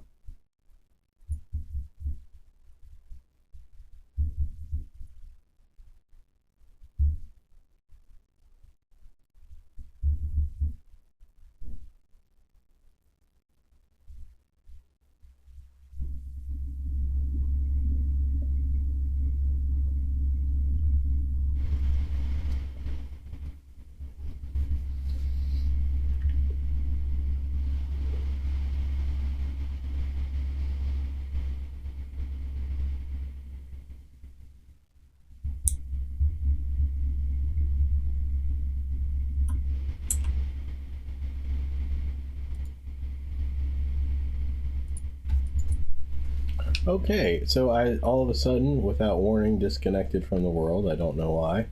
And I come back and my boat is gone. I'm not in my boat anymore. So we're gonna have to swim back. That is just one more bit of the weirdness that you can encounter in Minecraft. I have no idea what caused it. Never happened before, but that seems to be par for the course on this world. Anyway, as I was saying, the shulkers will peek through their boxes by unscrewing the top a little. They'll shoot this bullet at you. The bullet will cause you to float if you don't dodge it. And then the floatiness wears off just about the same time that you're high enough to where there's a pretty reasonable expectation that you will be taking a bit of damage when you land.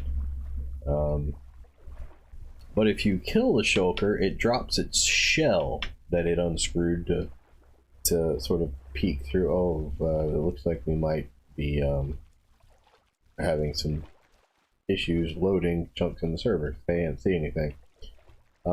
Anyway, it drops its shell that it peeked through to shoot at you, and then you can assemble that shell around a chest and get what's called a shulker box. And a shulker box will hold the same amount of as your inventory minus the hot bar, so the top 3 rows. And you can fit 27 shulker boxes in your inventory, so you can carry a lot more stuff. Essentially, you can carry 27 times 27 plus 9 times 27 if you count your hotbar.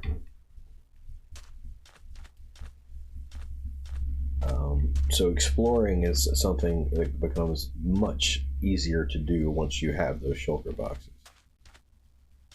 And I sure wish that the world would load, because I'd like to head back. Let's see where we are on the map while we're waiting for the world to sort of catch up with us.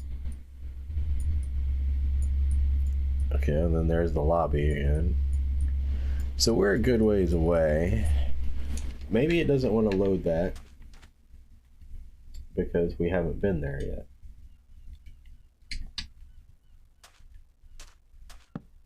Well, my bed just disappeared. My bed and my boat are gone. Okay, here's what I'm going to do. I'm going to take a very short break, and I'm going to restart the server, and hopefully that will fix these problems.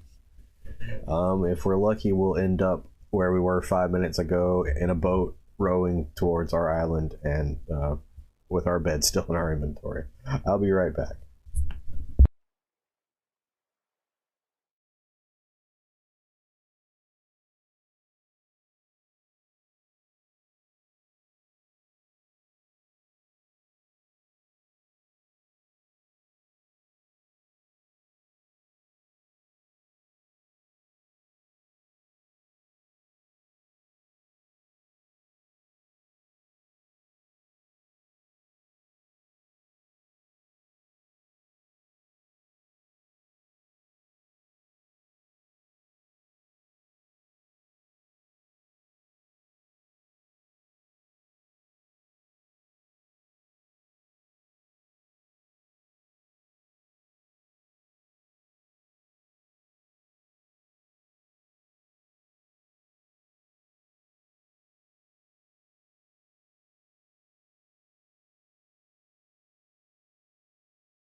Alright, well,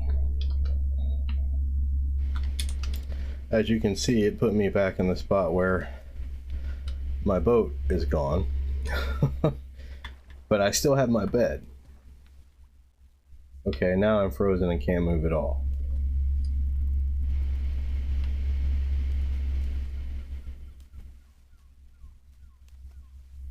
I'm going to... Give me just a second here.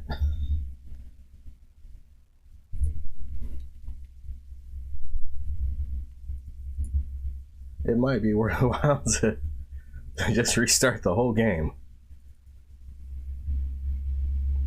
I've not run into that particular glitch before, so I'm just going through the normal stuff. Like, have you tried restarting it?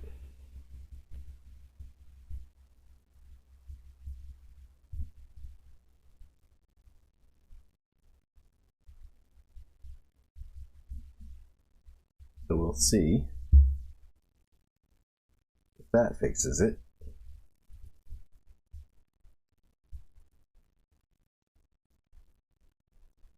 Oh, my server never... Well, maybe it did. It just gave me a confirmation message. Are you sure you want to restart? When I thought it already had. Yes, I am sure.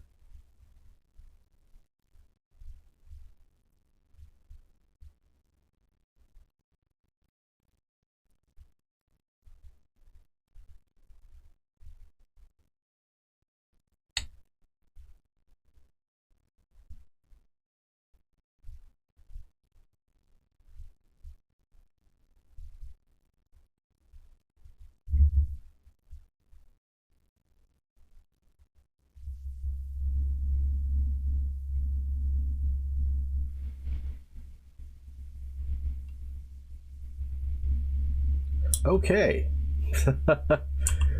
That worked. We are back in business. We have our boat back. We have our bed back.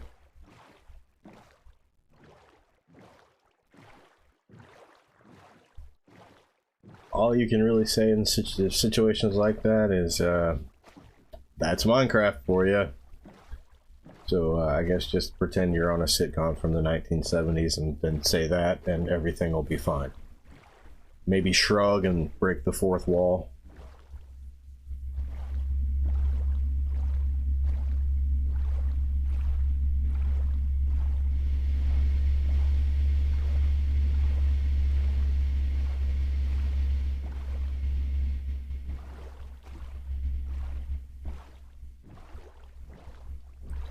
But either way, despite the weird technical difficulties, which now I have in my head, maybe I should make a title card for technical difficulties. And a couple that I remember from The Simpsons have popped in my head.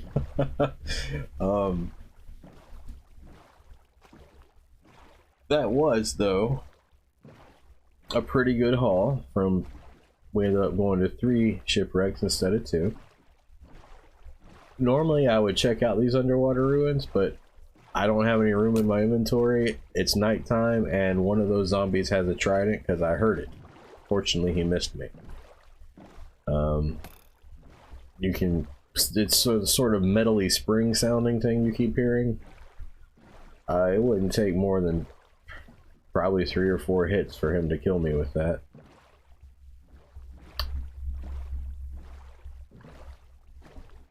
Oh, we've got another shipwreck. Or is this the same shipwreck? We'll know by the torches. But I think this one's too far south to be the other one. Yeah, this is an entirely different one. So now we have demonstrated the benefits of having torches on our shipwrecks that we've gone to. So we'll leave this one alone. And next time we pass it, if we have room in our inventory, we know that we haven't checked it out because I haven't marked it.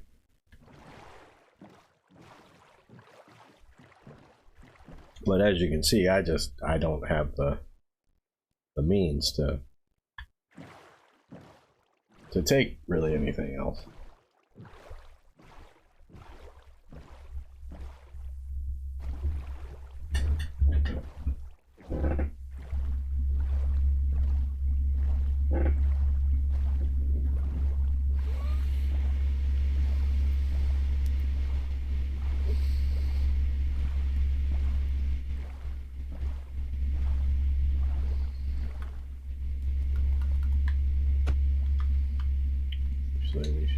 Did I hope I didn't finish filling it out. Alright. We'll take care of that later. That's just a thing we'll have on our to-do list. Next time we know we're headed back that way.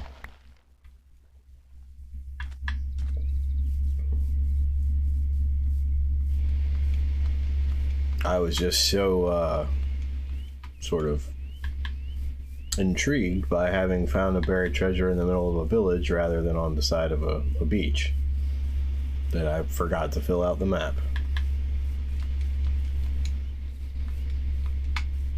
That and running to the horse stuff and the full inventory, it was just a lot of stuff going on at once. And oh, all right, well that's a fun thing we can talk about. That right there. That is a pillager tower. And that is for something we haven't really talked about yet. You see, the villagers have a counterpart called illagers. And there are different types of illagers. And some of those illagers are known as pillagers.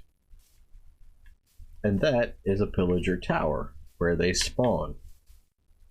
And we're not going to get too close, because we don't have any of the stuff we need really to take what is probably there. We don't have the inventory space, and I'd like to go there with a couple leads just in case.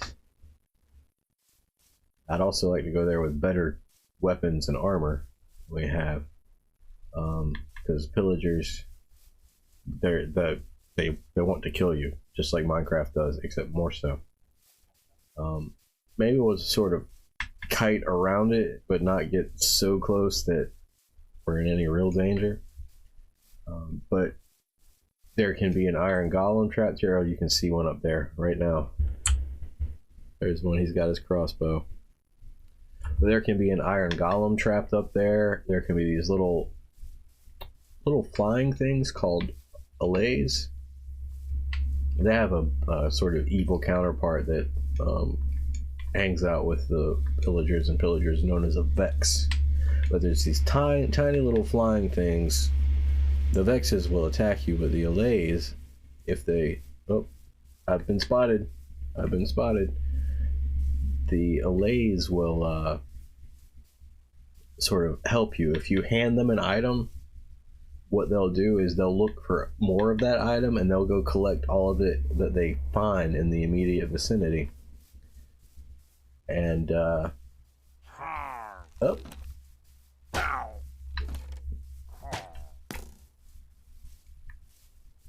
and so they'll help you collect stuff. But we should go, because I am not equipped to deal with these guys. Yeah. Fortunately, they can't get in a boat and sail away. They can't chase me very quickly in the water. They can just sort of tread water and do what you see them doing right there. That's about all they can do, and that's about as fast as they can go in the water. So we're pretty okay here. But I didn't see. I was trying to see if I could see any captives up there, because the allays and the iron golems would be their captives, and you sort of set them free. But I don't see either up there. And iron golems, we could just make one, or we could get the villagers to spawn one for us. So that's not as impressive. The iron golem is more of keep them distracted. Keep the pillagers distracted while I save the allays type deal. How I've always used them. But as I said, I see neither there. But we can turn that pillager outpost into another type of farm where we exploit a different mechanic. Some of the pillagers will be carrying a banner, and that indicates that they're a captain. And if you kill a captain, you get a status effect called Bad Omen. And it lasts for an hour. And what happens when you have Bad Omen is, if you walk into a village something called a raid will trigger, and those pillagers we saw will start coming, and depending on the difficulty setting that you have for your game, they can come in 3 to 7 waves, each wave stronger than the last. And why would you want to do that, you might ask? Well, you really don't, but if you take advantage of it in a different way, you can get some cool stuff out of it. See, I can exploit the village mechanic along with the mechanic I just described and get a bunch of stuff out of it without getting any villagers or villages hurt or destroyed. A village consists of really nothing but a bed and a villager. The game reads that as a village. So I can destroy that pillager outpost, but the pillagers are still spawned there because the game reads it as one.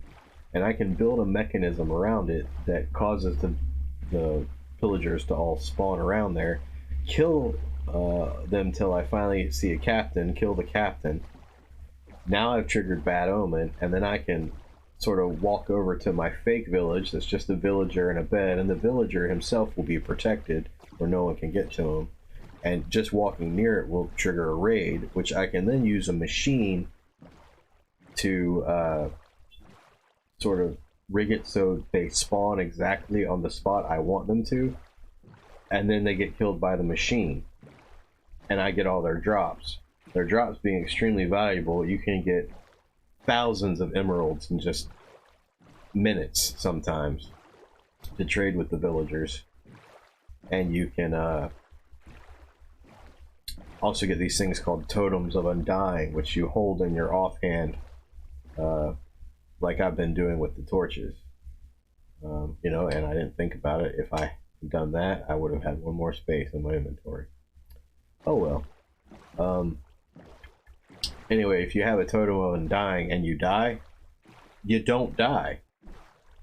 Of course, you can die again really quickly after that, but it sort of gives you an out from dying in that moment and a few seconds to maybe recover and avoid the death.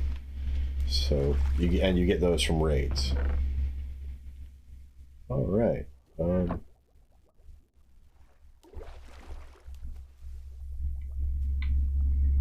Nothing in there I wanted to take at the moment. I'll probably come back later and get some of the stuff we saw. But we should be hitting the island pretty soon here, I think. Let me just make sure. Yeah, we're good.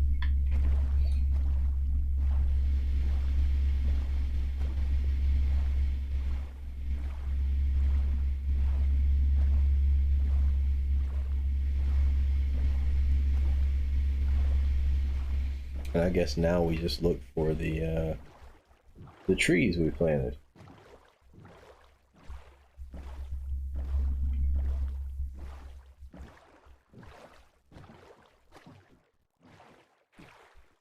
So I guess our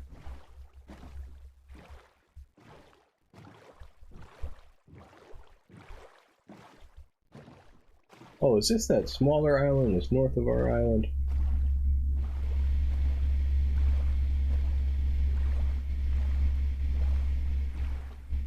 And might not be exactly where I thought I was. Let's just look at the map again. No? It's just not loading in for some reason. We are at the right place. I thought we were. I was just a little confused by what I was seeing. The island's so big that even though we've been all around it and we live on it, there are parts of it that just still don't look familiar.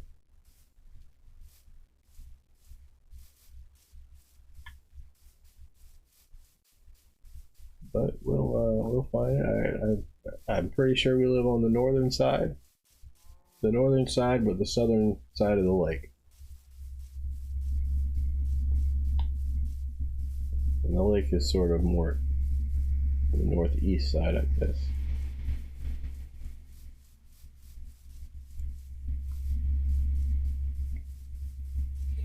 I just got confused because the island itself wasn't loading in.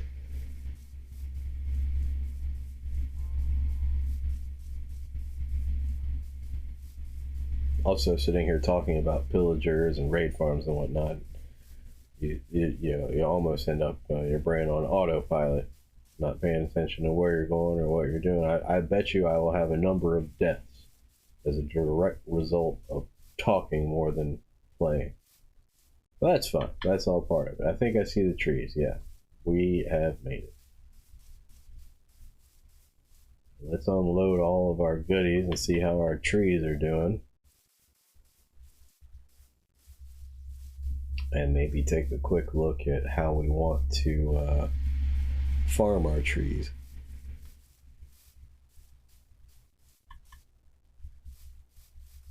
And I have a vague idea of how I want to do all of them except for the mangrove. I'm not sure how I want to do that. I think I'm going to have to read a little bit more about those on the Minecraft wiki as far as their growth heights and things like that. There's some mechanics I can exploit to make these grow, but such a way that I can still reach without jumping. But if you go too high, you still have to jump. If you go too low, they won't grow at all. And I know what those heights are on most trees, but I don't know what they are in mangrove. What the right height for that is. Let's see how our glowberry guy's doing. Nope, no new glowberries. And that noise you just heard, that's another ambient sound. That's not native to the game either. Just the nighttime sound. So let's see. You know what we're gonna do? We're gonna put these in here too. So we're up to 9 diamonds. That's very nice. Actually, I'm gonna keep 3 of them here because I'm gonna go get obsidian. We're gonna need not that much more actually.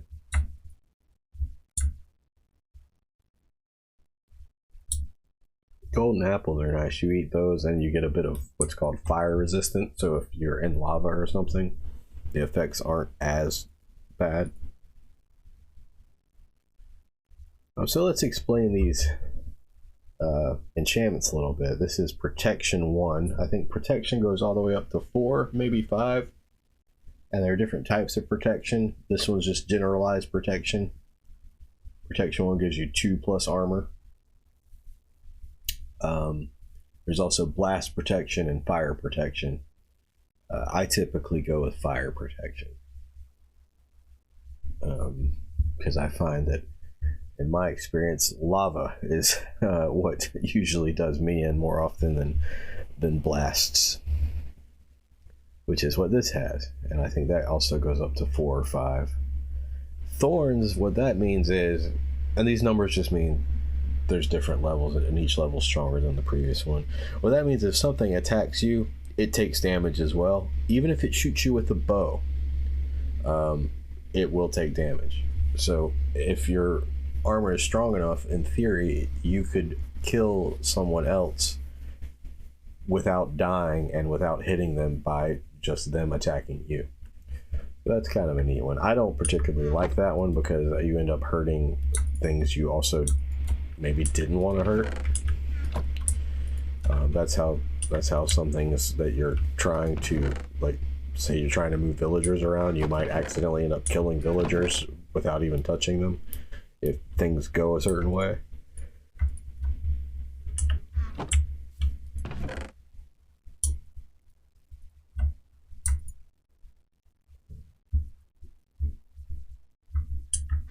We're gonna need more chests, aren't we?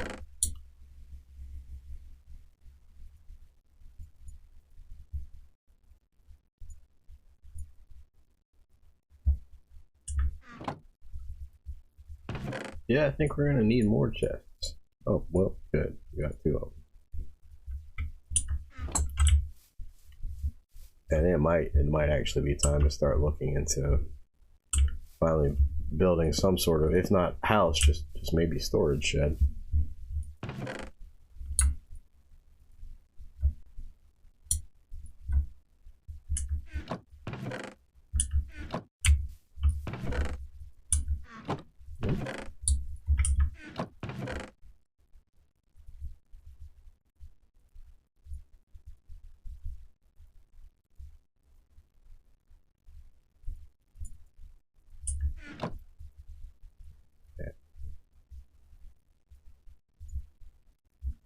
And we have our first diamond pick. And I wanted to take this too. What did I do with that? Yeah, I think we're gonna go get a little more obsidian. And then just see what our nether looks like. And if we're lucky, we'll spawn near a nether fortress. Nether fortresses are just these structures that spawn in the nether. They have these plants called netherwort in them, which you can use to, they're a required ingredient for brewing potions.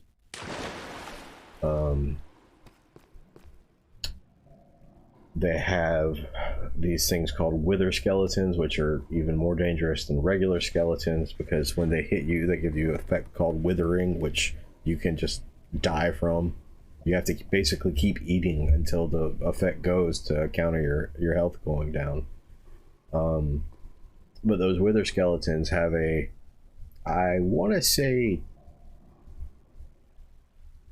2% chance of dropping their skull, and if you get 3 of their skulls, you can summon sort of what's considered a boss mob called the Wither, which is a floating sort of Cerberus type skull thing. It's 3 skulls on a spinal cord, and it just floats around, and it's incredibly difficult to kill. But when you do kill it, you get a thing called a nether star, and you can use the nether star to make a thing called a beacon. And the beacon can give you permanent status effects as long as you are within range of the beacon, such as running faster, jumping higher, having your health regenerate constantly, you being stronger, or you being able to mine faster.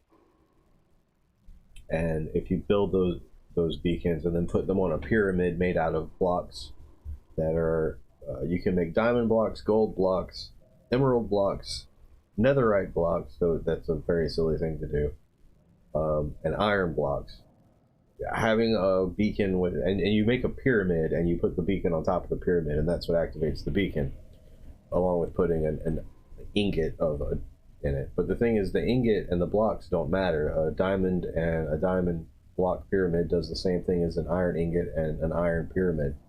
So whatever is easiest for you to come by, which is usually going to be emeralds by trading with villagers, or iron from your iron farm, is really the only pyramid that makes sense.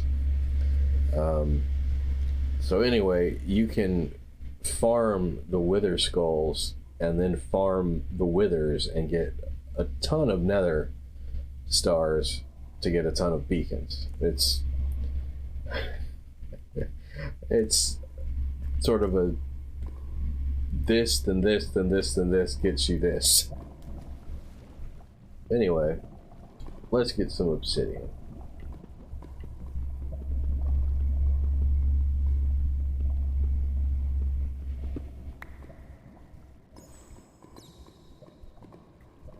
I think that's 6 pieces.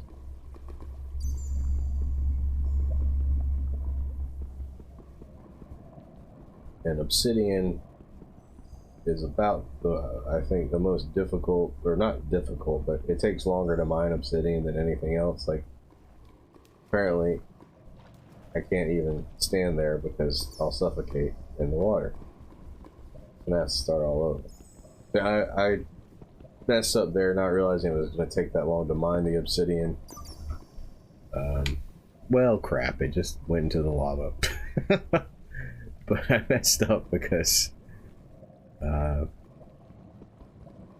I'm used to having better gear that doesn't take as long to mine this stuff. And I could have mined several of them, and I also wouldn't have suffocated because I have gear that lets me breathe underwater for longer. Usually. And we'll get that here too. It's just going to take a while to get to that point.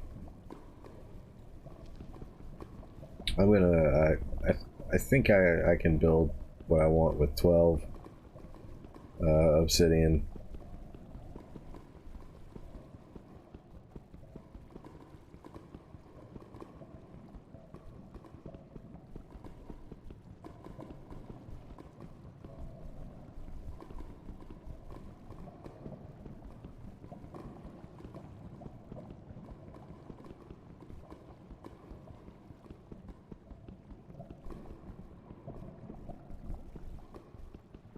The thing is, if you even get a pixel off the block you're mining, which is happening because of the water moving me around, it starts the process all over.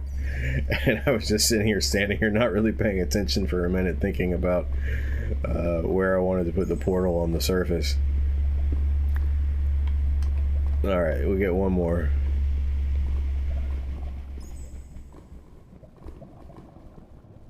And I could just block this water, I just don't feel like it, so I have it. There. We have all the obsidian we need to make a portal now.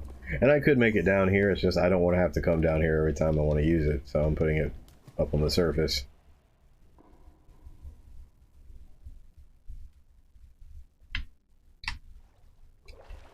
Now you can put them anywhere in the overworld and anywhere in the nether. They don't work in the end. You can build them, they just don't do anything.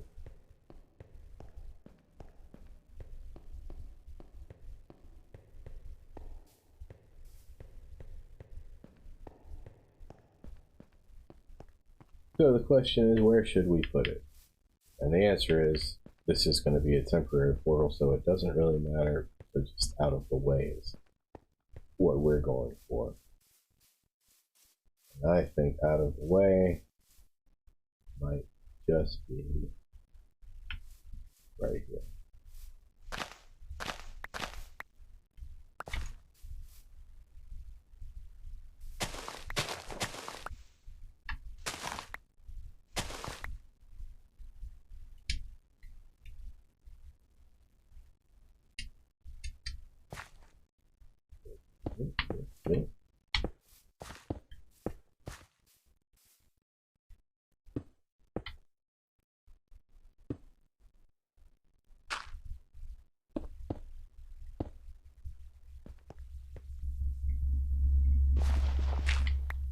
There we go. And I'm going to get a chest real quick. We're not going to stay in the nether because we don't want to die.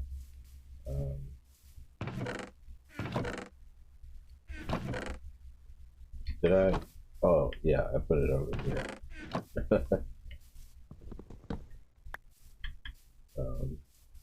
But we're going to leave our flint and steel on the other side of the nether in case anything happens. And there you have it. It's much easier and safer to make another flint and steel on this side than on that side. And since I only have one, we're going to keep it on this side. So, our nether spawn has put us in another waste. That's one of the preferable biomes. It's one of the... If you want to... I don't want to imply that it's safe, but of all the biomes you could be in, it's one of the safer ones. We're over a giant lava lake. Okay.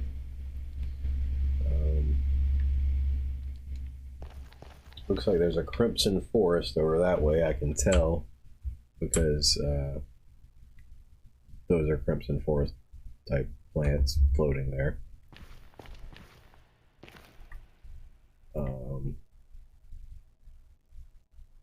Looks like that's a crimson forest area that way as well. I think I have a setting that actually would be helpful here. Or no, it's not this one. It's going to be this one. There we go. It's not the best looking, but it lets us see further. Yep, we have a crimson forest down there.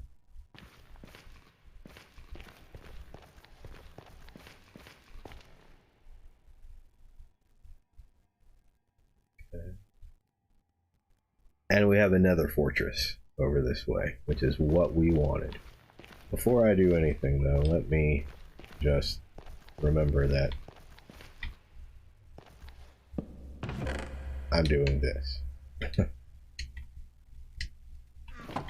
I just want to take a look at the nether fortress. Like I said, we're not going to stay here that long.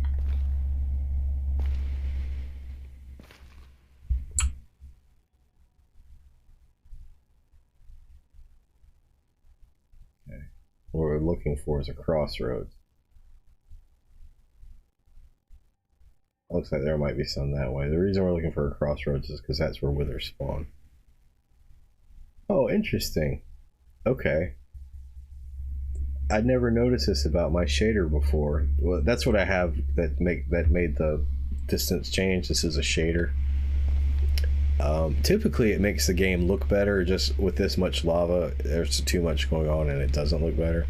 But apparently, it's accounting for the heat in the Nether, and it's giving us a wavy effect, like hot pavement. That's a little far away. I think that's at least what it's attempting to do, so that's cool. I think I see some nether wart through that window. That might be what that is, or that might just be that. But nether wart is typically in rooms like this right here, or rather under them. We're not really prepared to go over there at this point. And we can't even use water to get down, because if you dump water in the nether, it just immediately evaporates. Unless you put it in a cauldron, which is a little known fact. But putting it in a cauldron doesn't really do us any good here. Let's just take another quick look and see if there's anything else that stands out. I don't see anything though, so... not the best spawn I've ever gotten, but certainly not the worst. It's one of the safer ones I've gotten. And we can access the Crimson Forest right here. Almost, but there's a gap, so we're also safe from the residents of it, which are piglins. Oh, well, there you go. I just fell. That was very dumb. Very, very dumb. Fortunately, I have the means to get back up. Anyway, piglins live in Crimson Forests, and they live there and hunt hoglins. Hoglins will attack you on sight, and they're tough to beat, and they are quite strong, but they give you pork. And piglins will attack you if you open a chest within a certain range of them, even if it's an ender chest, which the only one who can see what you put in your ender chest is you. Two people can use the same ender chest, and each of them will only see what they put in there themselves. So even if you open an ender chest near them, they get angry at you. A regular chest, they'll get angry at you. If you're not wearing at least one item made of gold, they will get angry at you. And then they'll attack you. You can distract them for a moment if they get angry at you by throwing an ingot of gold on the ground, and then they'll sort of all become mesmerized by it just long enough for you to get away. But your best bet is just when you're in the nether, wear at least one gold item and they won't attack you, provided you don't open any chests. Also, they get angry if you mine any gold. Sometimes there is gold in the nether. They don't like it when you do that. The one exception being the piglin brute, which is only found in piglin bastions. And there's only one piglin brute per bastion. He will attack you on sight no matter what you do or don't do. Once he spots you, he's coming for you. And one of you is going to end up dead. So let's take the shader back off. And what you just heard is called a ghast. And it's this floating thing with tentacles. It looks like sort of a... almost like it might have been inspired by those white jellyfish from the very early Mario games. It doesn't really resemble those. It's just the closest thing I can think of. It's a big cube with tentacles sticking out of the bottom of it, and it flies around, and it sort of cries, and it occasionally says, "Hurt you." At least that's what I think it says. And it shoots fireballs at you, and shrieks and cries, and it's called a ghast. And you can kill it, and it will drop a gas tier, or sometimes gunpowder. It can drop both. Gunpowders, as I had mentioned before, can be used in fireworks and TNT and other things like that. It can also be used in potions. But gas tiers are exclusively for, I believe, potions. Now that we're out in the normal world, I can kind of show you the shader again. So in the normal world, it actually looks kind of nice. In the nether, just the lava makes it look not that great.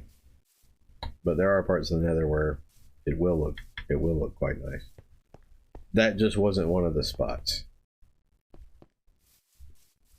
You can see it makes the water pretty. It does stuff to the ocean monument.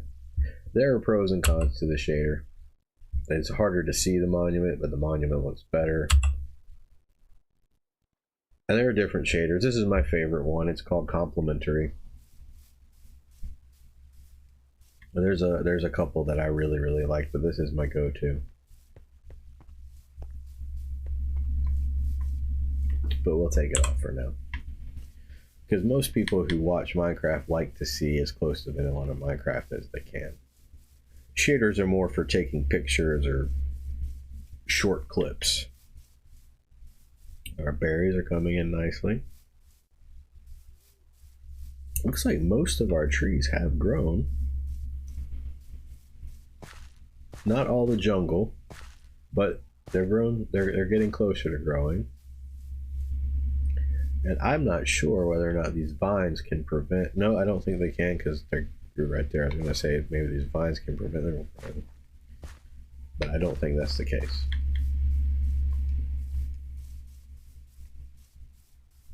I think I might plant a bunch of mangrove trees around this island. I think they complement it really well. I like them. Also, they're the newest variant, so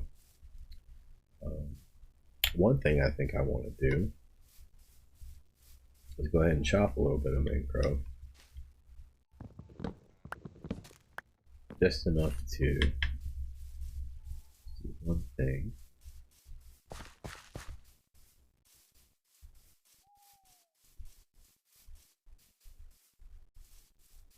Pumpkins are coming in. Very good.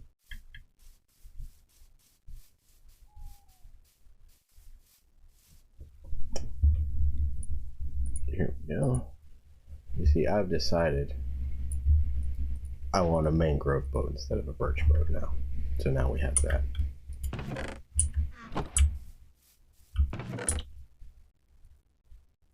And we'll organize all this way better once we have enough to make it worth organizing. Still very disappointing, but maybe we'll get some on the lower end. These grow forever until they can't grow anymore. I can keep chopping it back and it'll keep growing. And I think they grow up to 25 blocks down.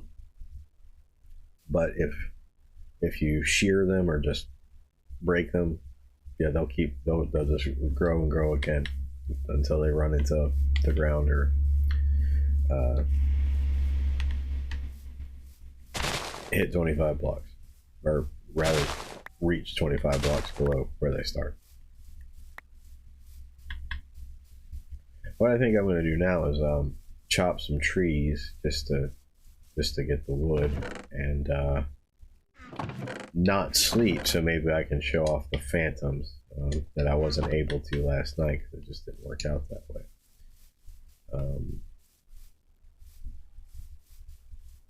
I'll start with this birch. Maybe we can get more than 2 saplings out of it this time. You know, part of the problem with the birch it might be I'm planting it too close to the oak, and that's making the leaves more oak than birch, which makes the chances of getting a sapling go down. Because I have oak leaves where the birch leaves would otherwise have been.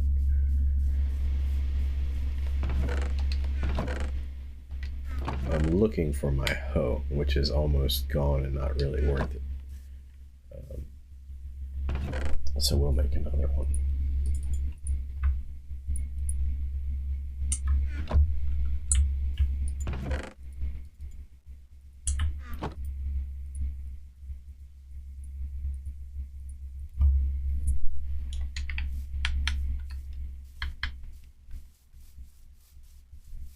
I don't feel like sitting here and chopping the leaves down very slowly. You see it's much faster with the hoe. That's what we call insta-mining.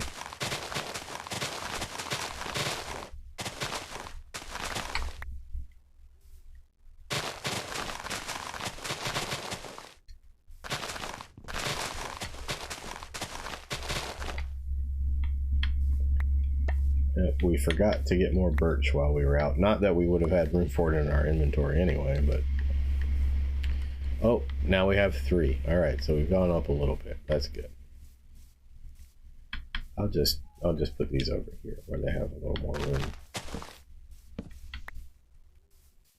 Also, we can light these up and they'll grow more at night than they have been. That's something we'll do later. I already have a bunch of oak. What I don't have a lot of is spruce and jungle, so I'll do that first. I don't think I'm going to deal with the mangrove tonight because I just don't know enough about it. I need to spend a little time refreshing myself on how it works before I start harvesting it, because I want to use my time and my limited resources efficiently. But I really do like the wood.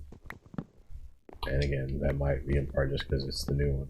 The cherry blossom, once you mine stuff, instead of this, like the mangrove gives you this purpley red, almost burgundy, I guess.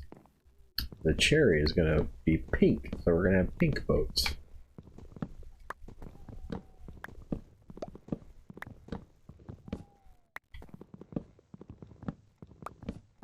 Pink doors and pink signs and pink fences. That'll be like a John Mellencamp song.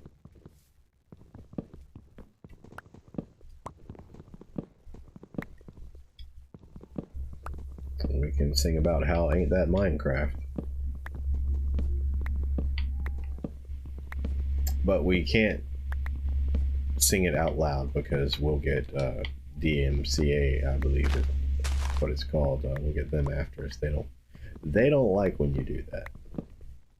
They actually have bots that comb through all the people's streams to make sure that no copyrighted stuff is being used. It's okay on the stream, but it's not okay on the video that it's uploaded after the stream. And they have bots that actually go through and make sure you haven't done that. And I've seen people talk about how one of them just sort of hummed 4 or 5 notes from a song they liked, and they got a copyright strike for doing that. They didn't play it, they didn't sing it, they just kind of hummed it, and hummed it absent-mindedly, not even really aware that they were doing it. So anyway, we'll just be implying the John Mellencamp stuff with our cherry blossom grove things. We will not actually be singing it. Plus, I don't think anyone is here to hear me sing. And even if they were, I only play for money. That's why I got into music, is for the money.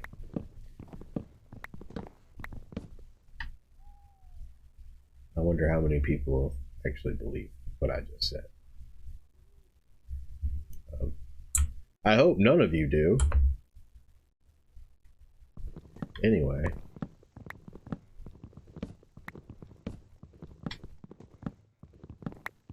Once we mine all this spruce down, the leaves will start to decay, we'll get saplings, and we can plant it again. Oh dear.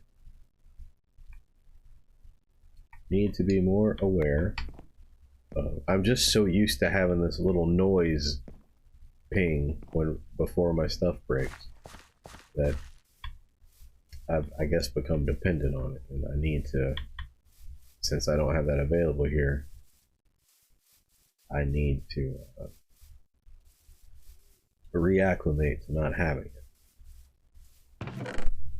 I'm gonna make, I think, 2 axes.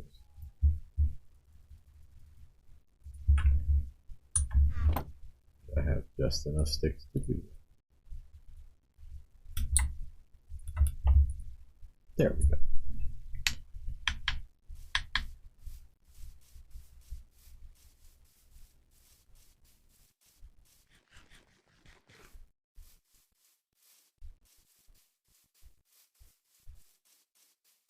Well, you can see what I've kind of done is I've created a staircase into the trees as I go up them, and then when I get to the top, I mine the staircase like back down to nothing.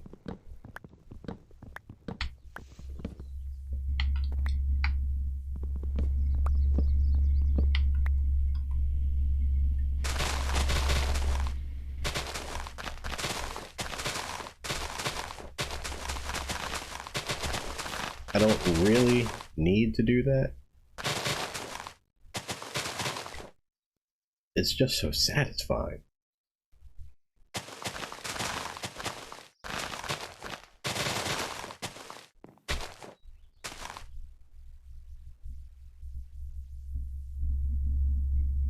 Yep.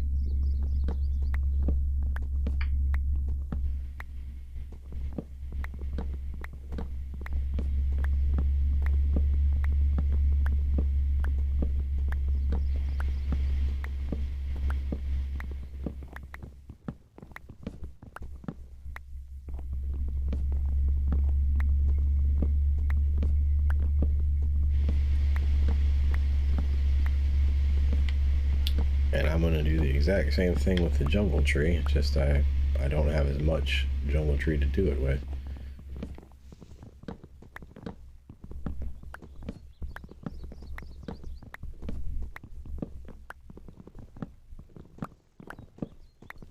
But because we've done this, we're definitely gonna have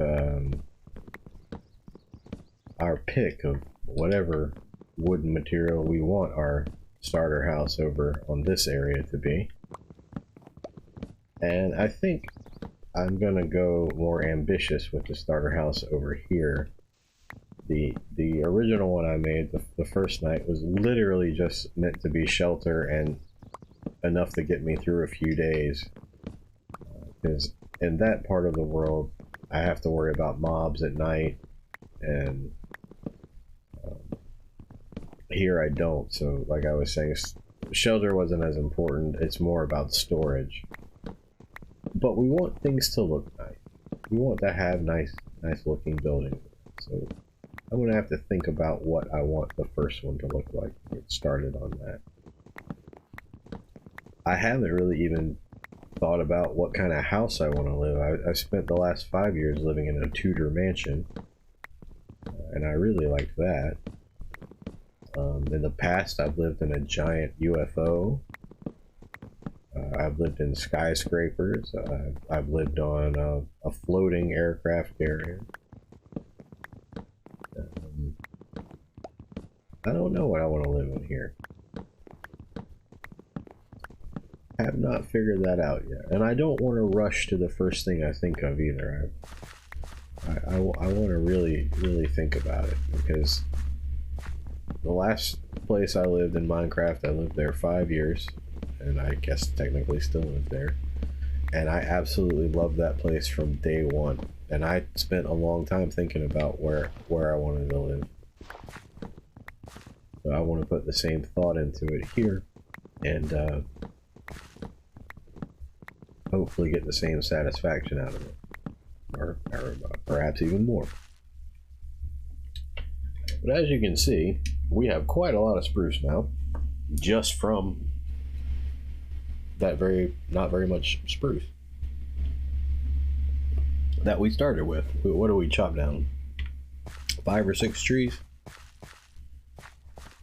Of course, we walked away with 12 saplings, or was it 16 saplings? And right now we've only got 3. That's not a very good return on our investment. I wonder how much of the saplings are trapped on the... Oh, we missed one. That's why it's not... Oh, geez, we're gonna have to... I hate when that happens. Yeah, you have to chop it down, build it back up, and then chop it down again. It's such a waste, especially when... you know, I just made that hoe, like, and barely used it, and it's already gone. The same for my other tools. Let's just... Yep. Okay. While we're up here, let's just make sure I didn't miss anything else. I think we're good. All of that for just one single log that I missed. Alright, we'll go back down.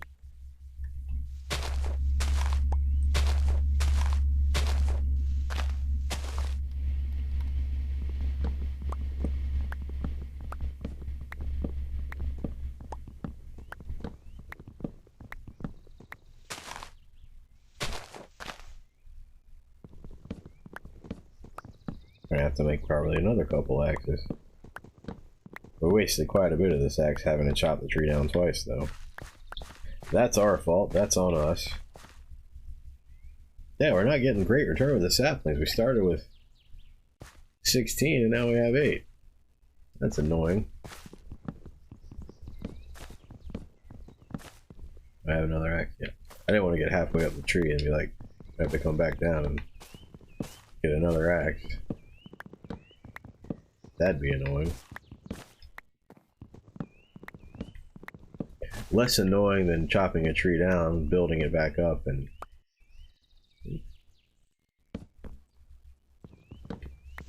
chopping it down again.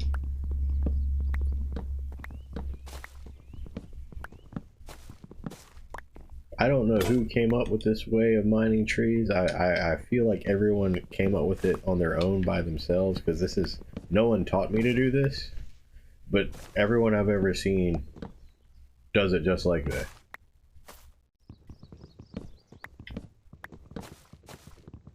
Just one of those things we all sort of, I think, figured out together, but on our own.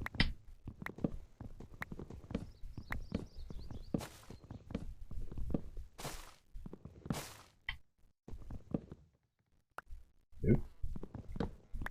I didn't do that, right? That's okay. We're almost at the top, so it might not matter. I thought I was hacking away at something else, but I was mistaken. So I might be able to use the vine to get up there. Yep. Yeah.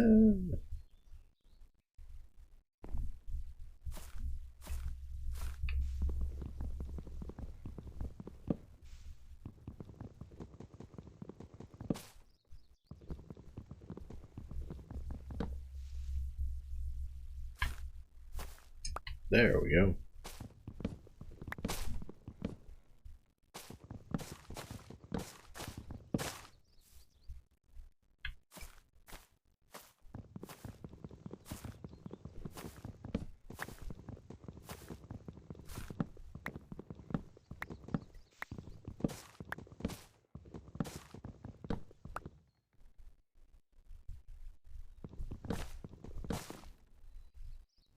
Which we have to be careful, make sure we have a way to get down while we're doing this.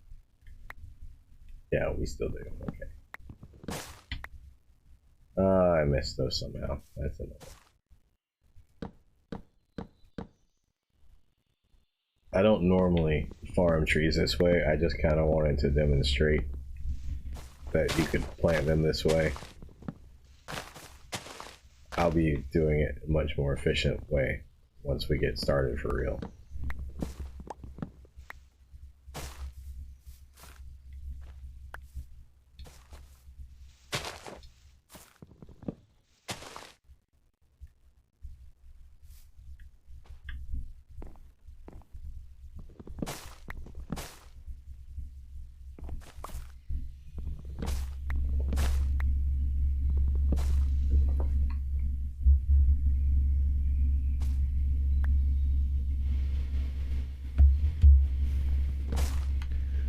Well, alright.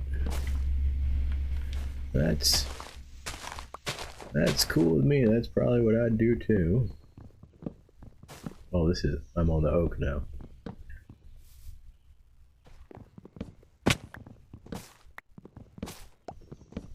I think hopefully we didn't miss any logs up there, or we'll be in the same situation we were with the spruce and have to go right back up. I'd prefer not to be in that situation.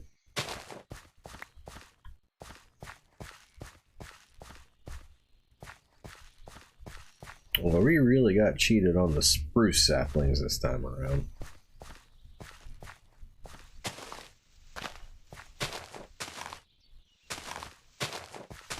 Are there any more spruce logs in there that I missed? I wonder. I don't see any. Alright, well, we'll knock out this dark oak real quick.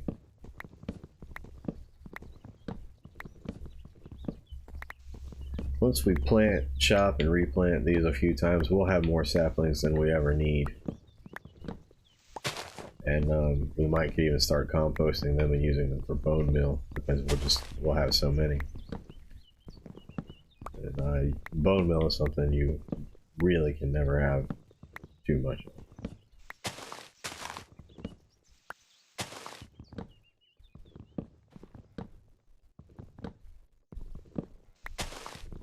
But I think after I finish chopping these trees, I'm gonna call it a night. I think about that time I'll have been up for 3 days in the game, not in real life. I did go to bed last night after I played. But at that point, we'll be able to see some phantoms. So I think you had wanted to see those. Then another minute or two if this is a third night, or another 10-ish minutes. Well, I guess 20 minutes. I don't know if I'll still... It might have to wait for tomorrow. We'll see.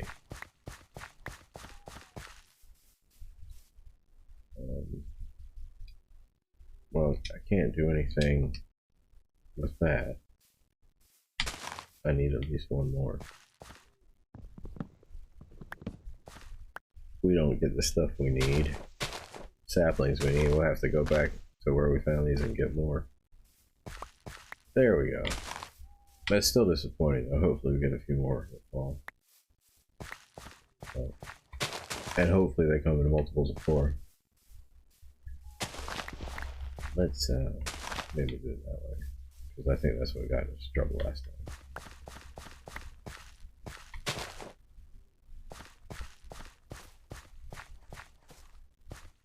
And we did miss some.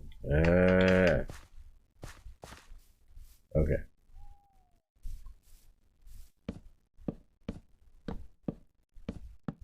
Now there goes the rest of my axe.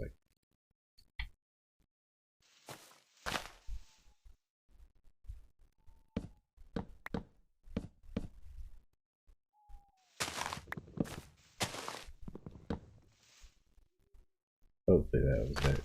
I wish my hoe hadn't broken. I could get this done a little faster. But that's what I get for mining away all the leaves with my hoe, just because it's satisfying. Learned my lesson. I'm learning a lot of lessons today. I'm just so used to OP gear that I forget how poor I am.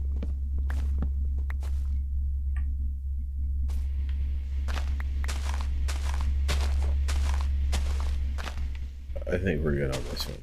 It appears to be decaying. So hopefully I can make it all the way down and don't have to punch my way down with this.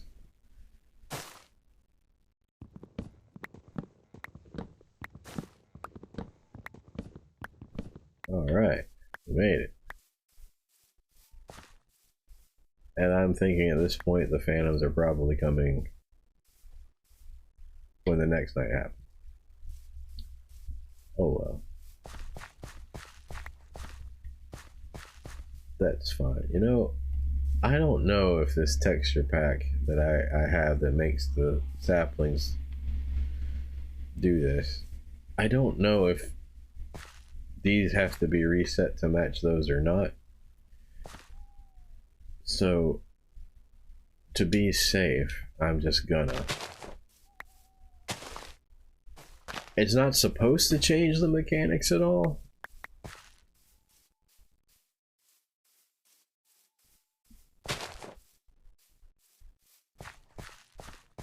Let's just play it safe.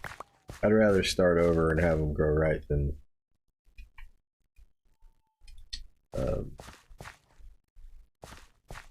and actually, you know what? I'm not even gonna plant them because I want to do it the other way that I normally do it. I put a block above where I plant them at a certain height, and that way I can reach them all with my axe without jumping, without pillaring up. but high enough so that it'll still grow. And I want to do that before I plant more. So I've got a bunch of wood now, except birch. I'm just not having luck with birch, which a lot of people think is ugly. And maybe they're not wrong. I mean, two of those people, I believe, are Corrales and B-Dubs, and they're right about a lot of things. So, I'm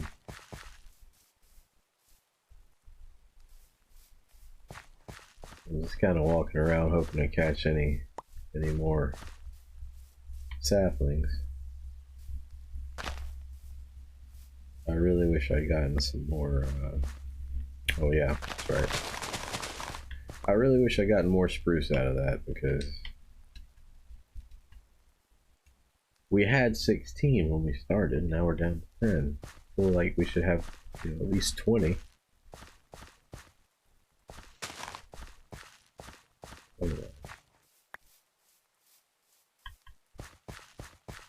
Guess I'll chop these down.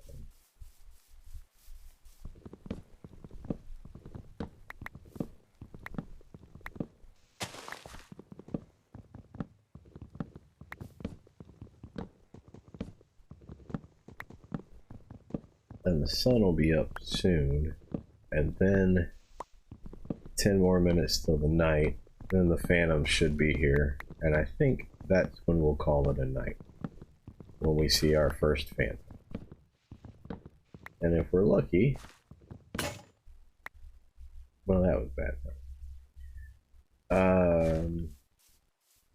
Maybe we can get one of their heads.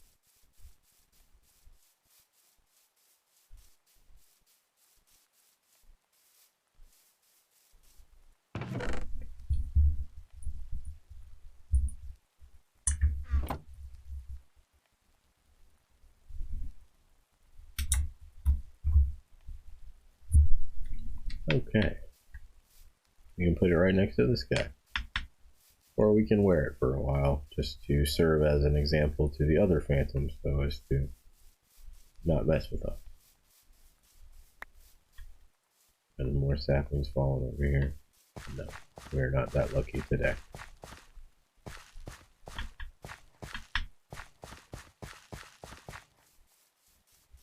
And still no glowberries on that one. That one just doesn't want to have glowberries. And I'm going to be as stubborn as it, and I'm not going to bone meal it. And I'm going to win the glowberry staring contest.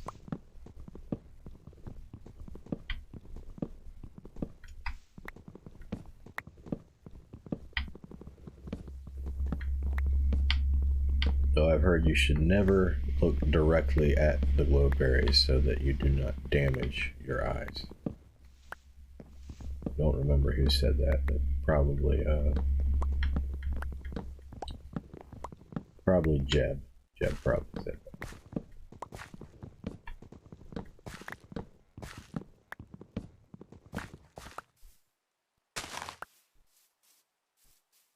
Yeah, I'm just not going to have any more trees to chop down, and I'm going to start fresh tomorrow with how I want to plant them.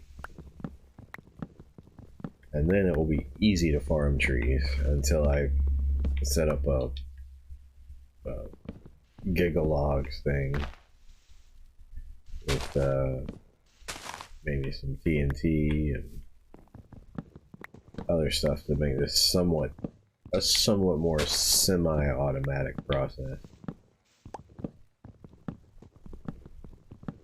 But we're a ways off before we can pull that off.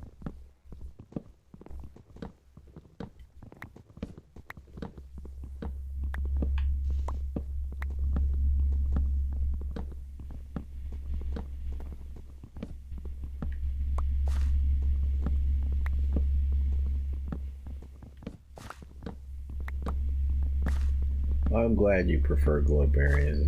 You should write a story about how you prefer glowberries. Maybe send it to your local newspaper, and they'll publish it, and you can tell all of your coworkers about it. That's the thing that might could happen. You know, weirder things have happened.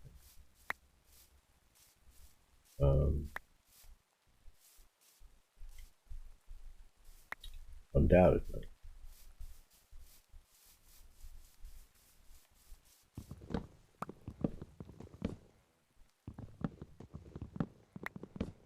I really don't like acacia, but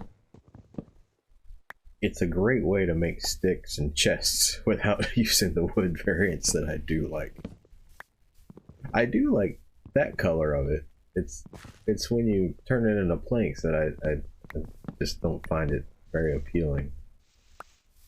So I have used it in log form. Just I haven't found a place to use it as planks where I really liked it, and I doubt I ever will. It's just probably just not for me.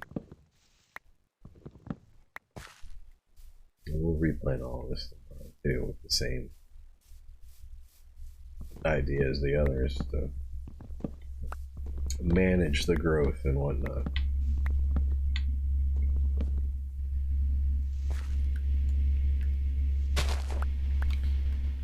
I don't know if I can reach that one. Nope.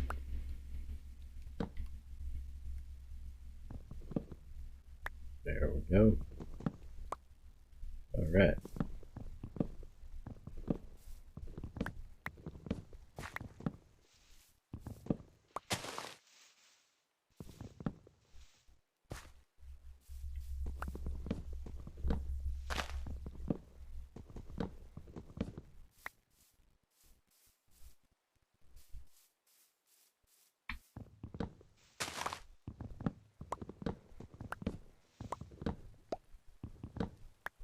Alrighty. Let's knock you down too, because I'm going to replant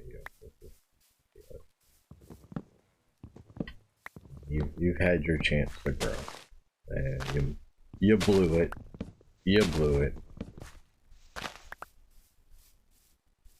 Okay. I imagine there's an acacia log hidden somewhere in these, and that's why it's still not decaying. I really shouldn't have wasted my hoe.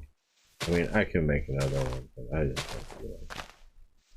There it is.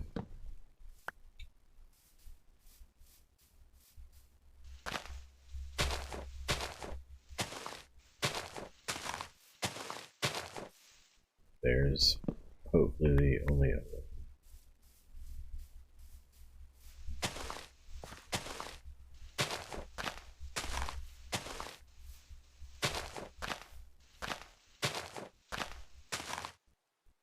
Yeah, that should be it. Oh, yeah, okay, it's decaying. Wunderbar. Let's get rid of you too. And you. Because you guys are doing a terrible job of growing. All the leaf variants are so pretty in this biome, except this one.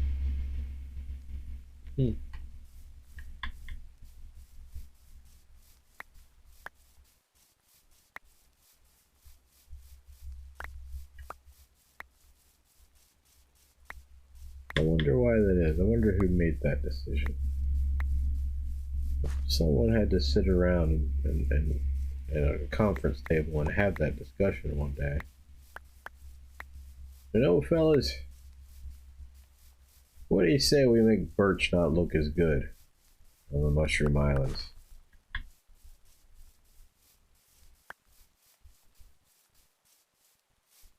I mean, it probably didn't go down exactly like that. That's essentially what happened.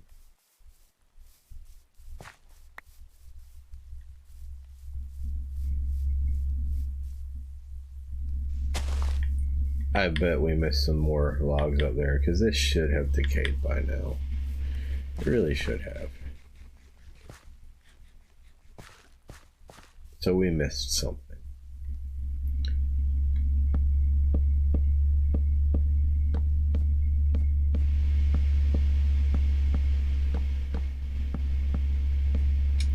Which is another reason I want to manage the growth of these when I plant them.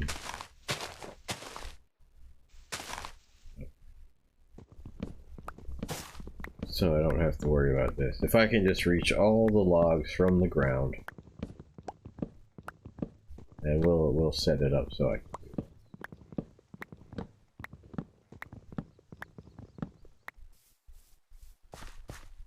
And we'll, I guess, finally have an answer to Beef's question. Why not Podza? Yeah, why not? So we did it.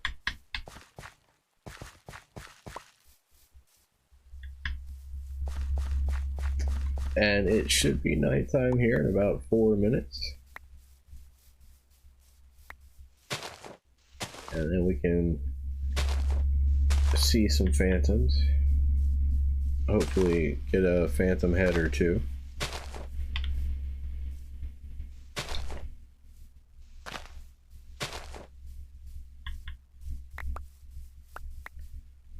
So how are we doing on all this? Let's see, we got 26 of those. Except for oak and jungle, and now barely birch, we have less than we started with. Well, acacia, but I don't count that because I don't like acacia. I just like it for sticks and chests.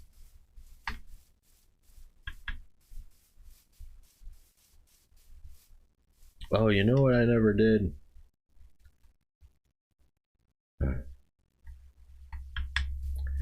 I'll go do it now.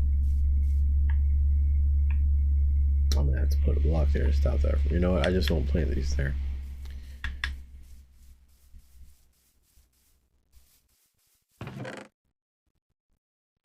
Where did you go? Here. Though we're gonna pay an homage to Escal and Mumbo. We'll do the 12 bamboo. Remember this day and the 12 bamboo that we began with.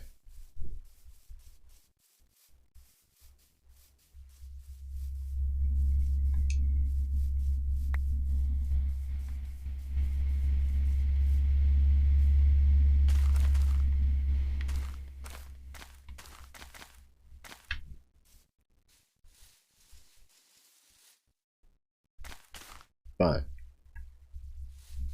Just fine. It's fine. We don't have to have a perfect square right there. Not everything in Minecraft has to be a perfect square.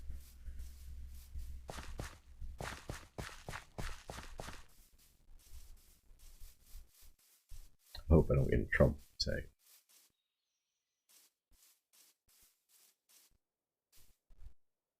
First, this guy's complaining about birch in the mushroom biome, and now he's talking about how things don't have to be square. Who does he think he is? Man, that stuff grows fast. I was telling you, this is probably the fastest growing thing in the game. It's already taller than me. I remember just 30 seconds ago when I put you on the block, I didn't mean to, and you were that tall. Oh, look at you. Look at you. Yep.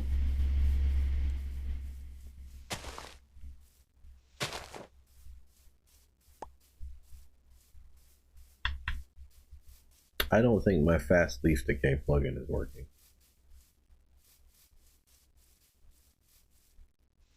I really wish it was.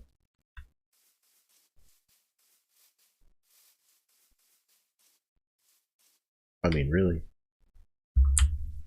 Really? I mean, are you... Come on. They're like little green ghasts.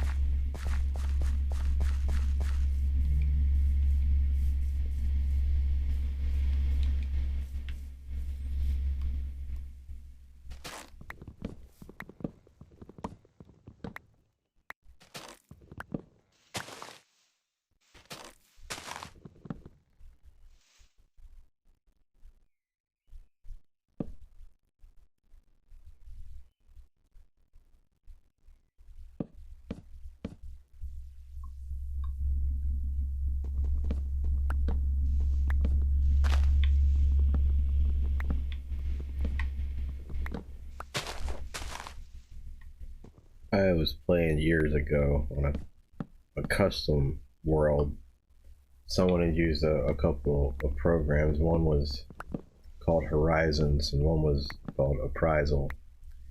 And it was a way you could actually mod what's now known as Legacy Console. I'm gonna have to punch my way out of here. The stack is about to break.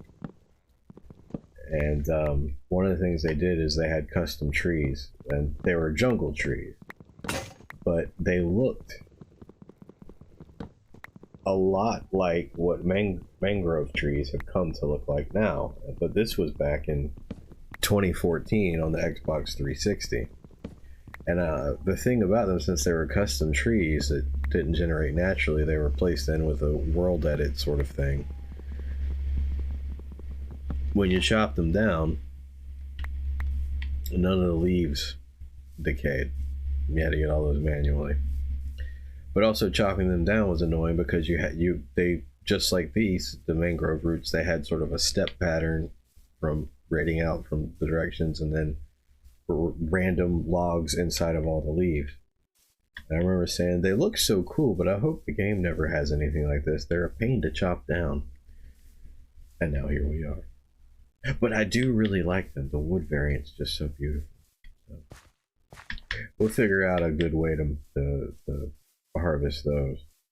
We should be seeing phantoms pretty soon here, because they're the only thing that can spawn, the only hostile thing that can spawn here. Unless I miscounted the days and we were on 1 when I thought we were on 2.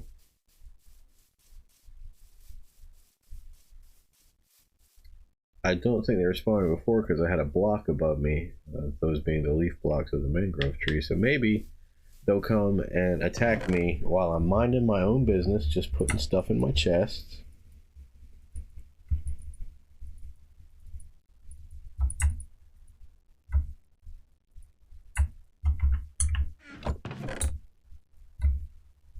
You know, maybe.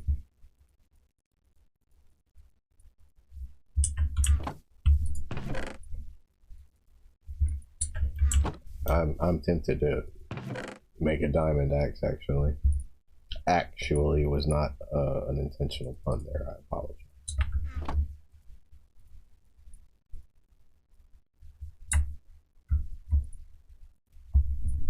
Okay. Maybe I was mistaken and I was on my first night of no sleep when I thought I was on my second.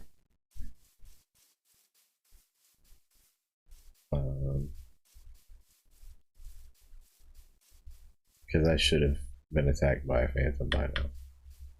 I was sure you could still be attacked by them if you were on a mushroom biome. Since they technically spawn in the air, it's not the same.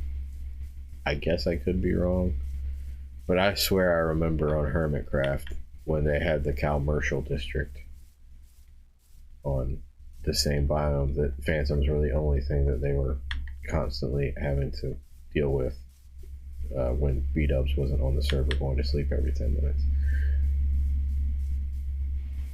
But I'm gonna head out into the ocean just a little bit to see if maybe I'm mistaken. And see if I can get one to hit me. And if I can, that means it'll probably get trapped in the boat. And then we can take a closer look at it.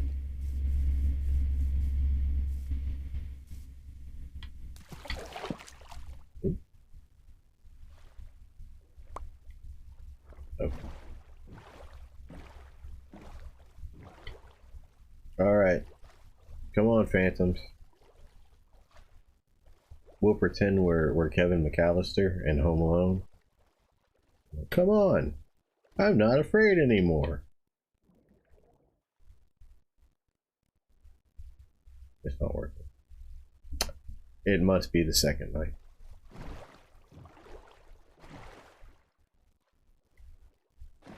And not the third.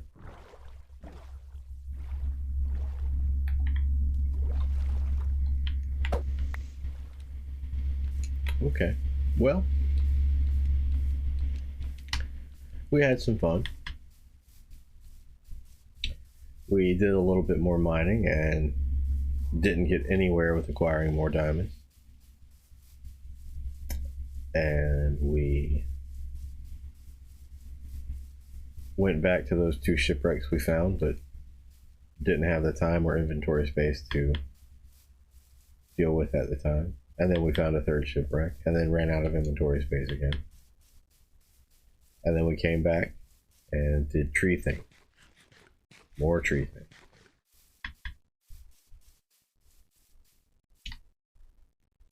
And waited for phantoms that never came. Which is somehow, I guess, appropriate. If you were doing like a play on words with phantom type thing.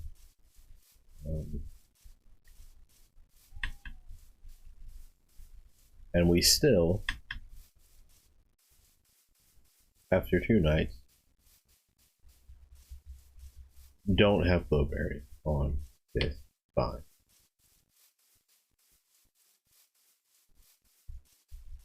But we do have 2 of these. And that's going to make that all the much easier.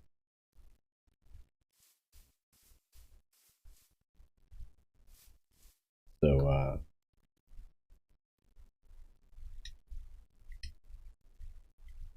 let's get ready for bed. You know, take all our armor off. Maybe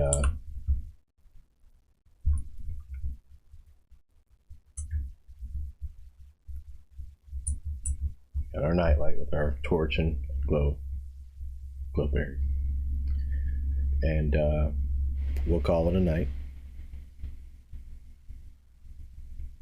But it's been fun. I thank you for watching. The VOD will be up shortly, and I'll bump it over to YouTube.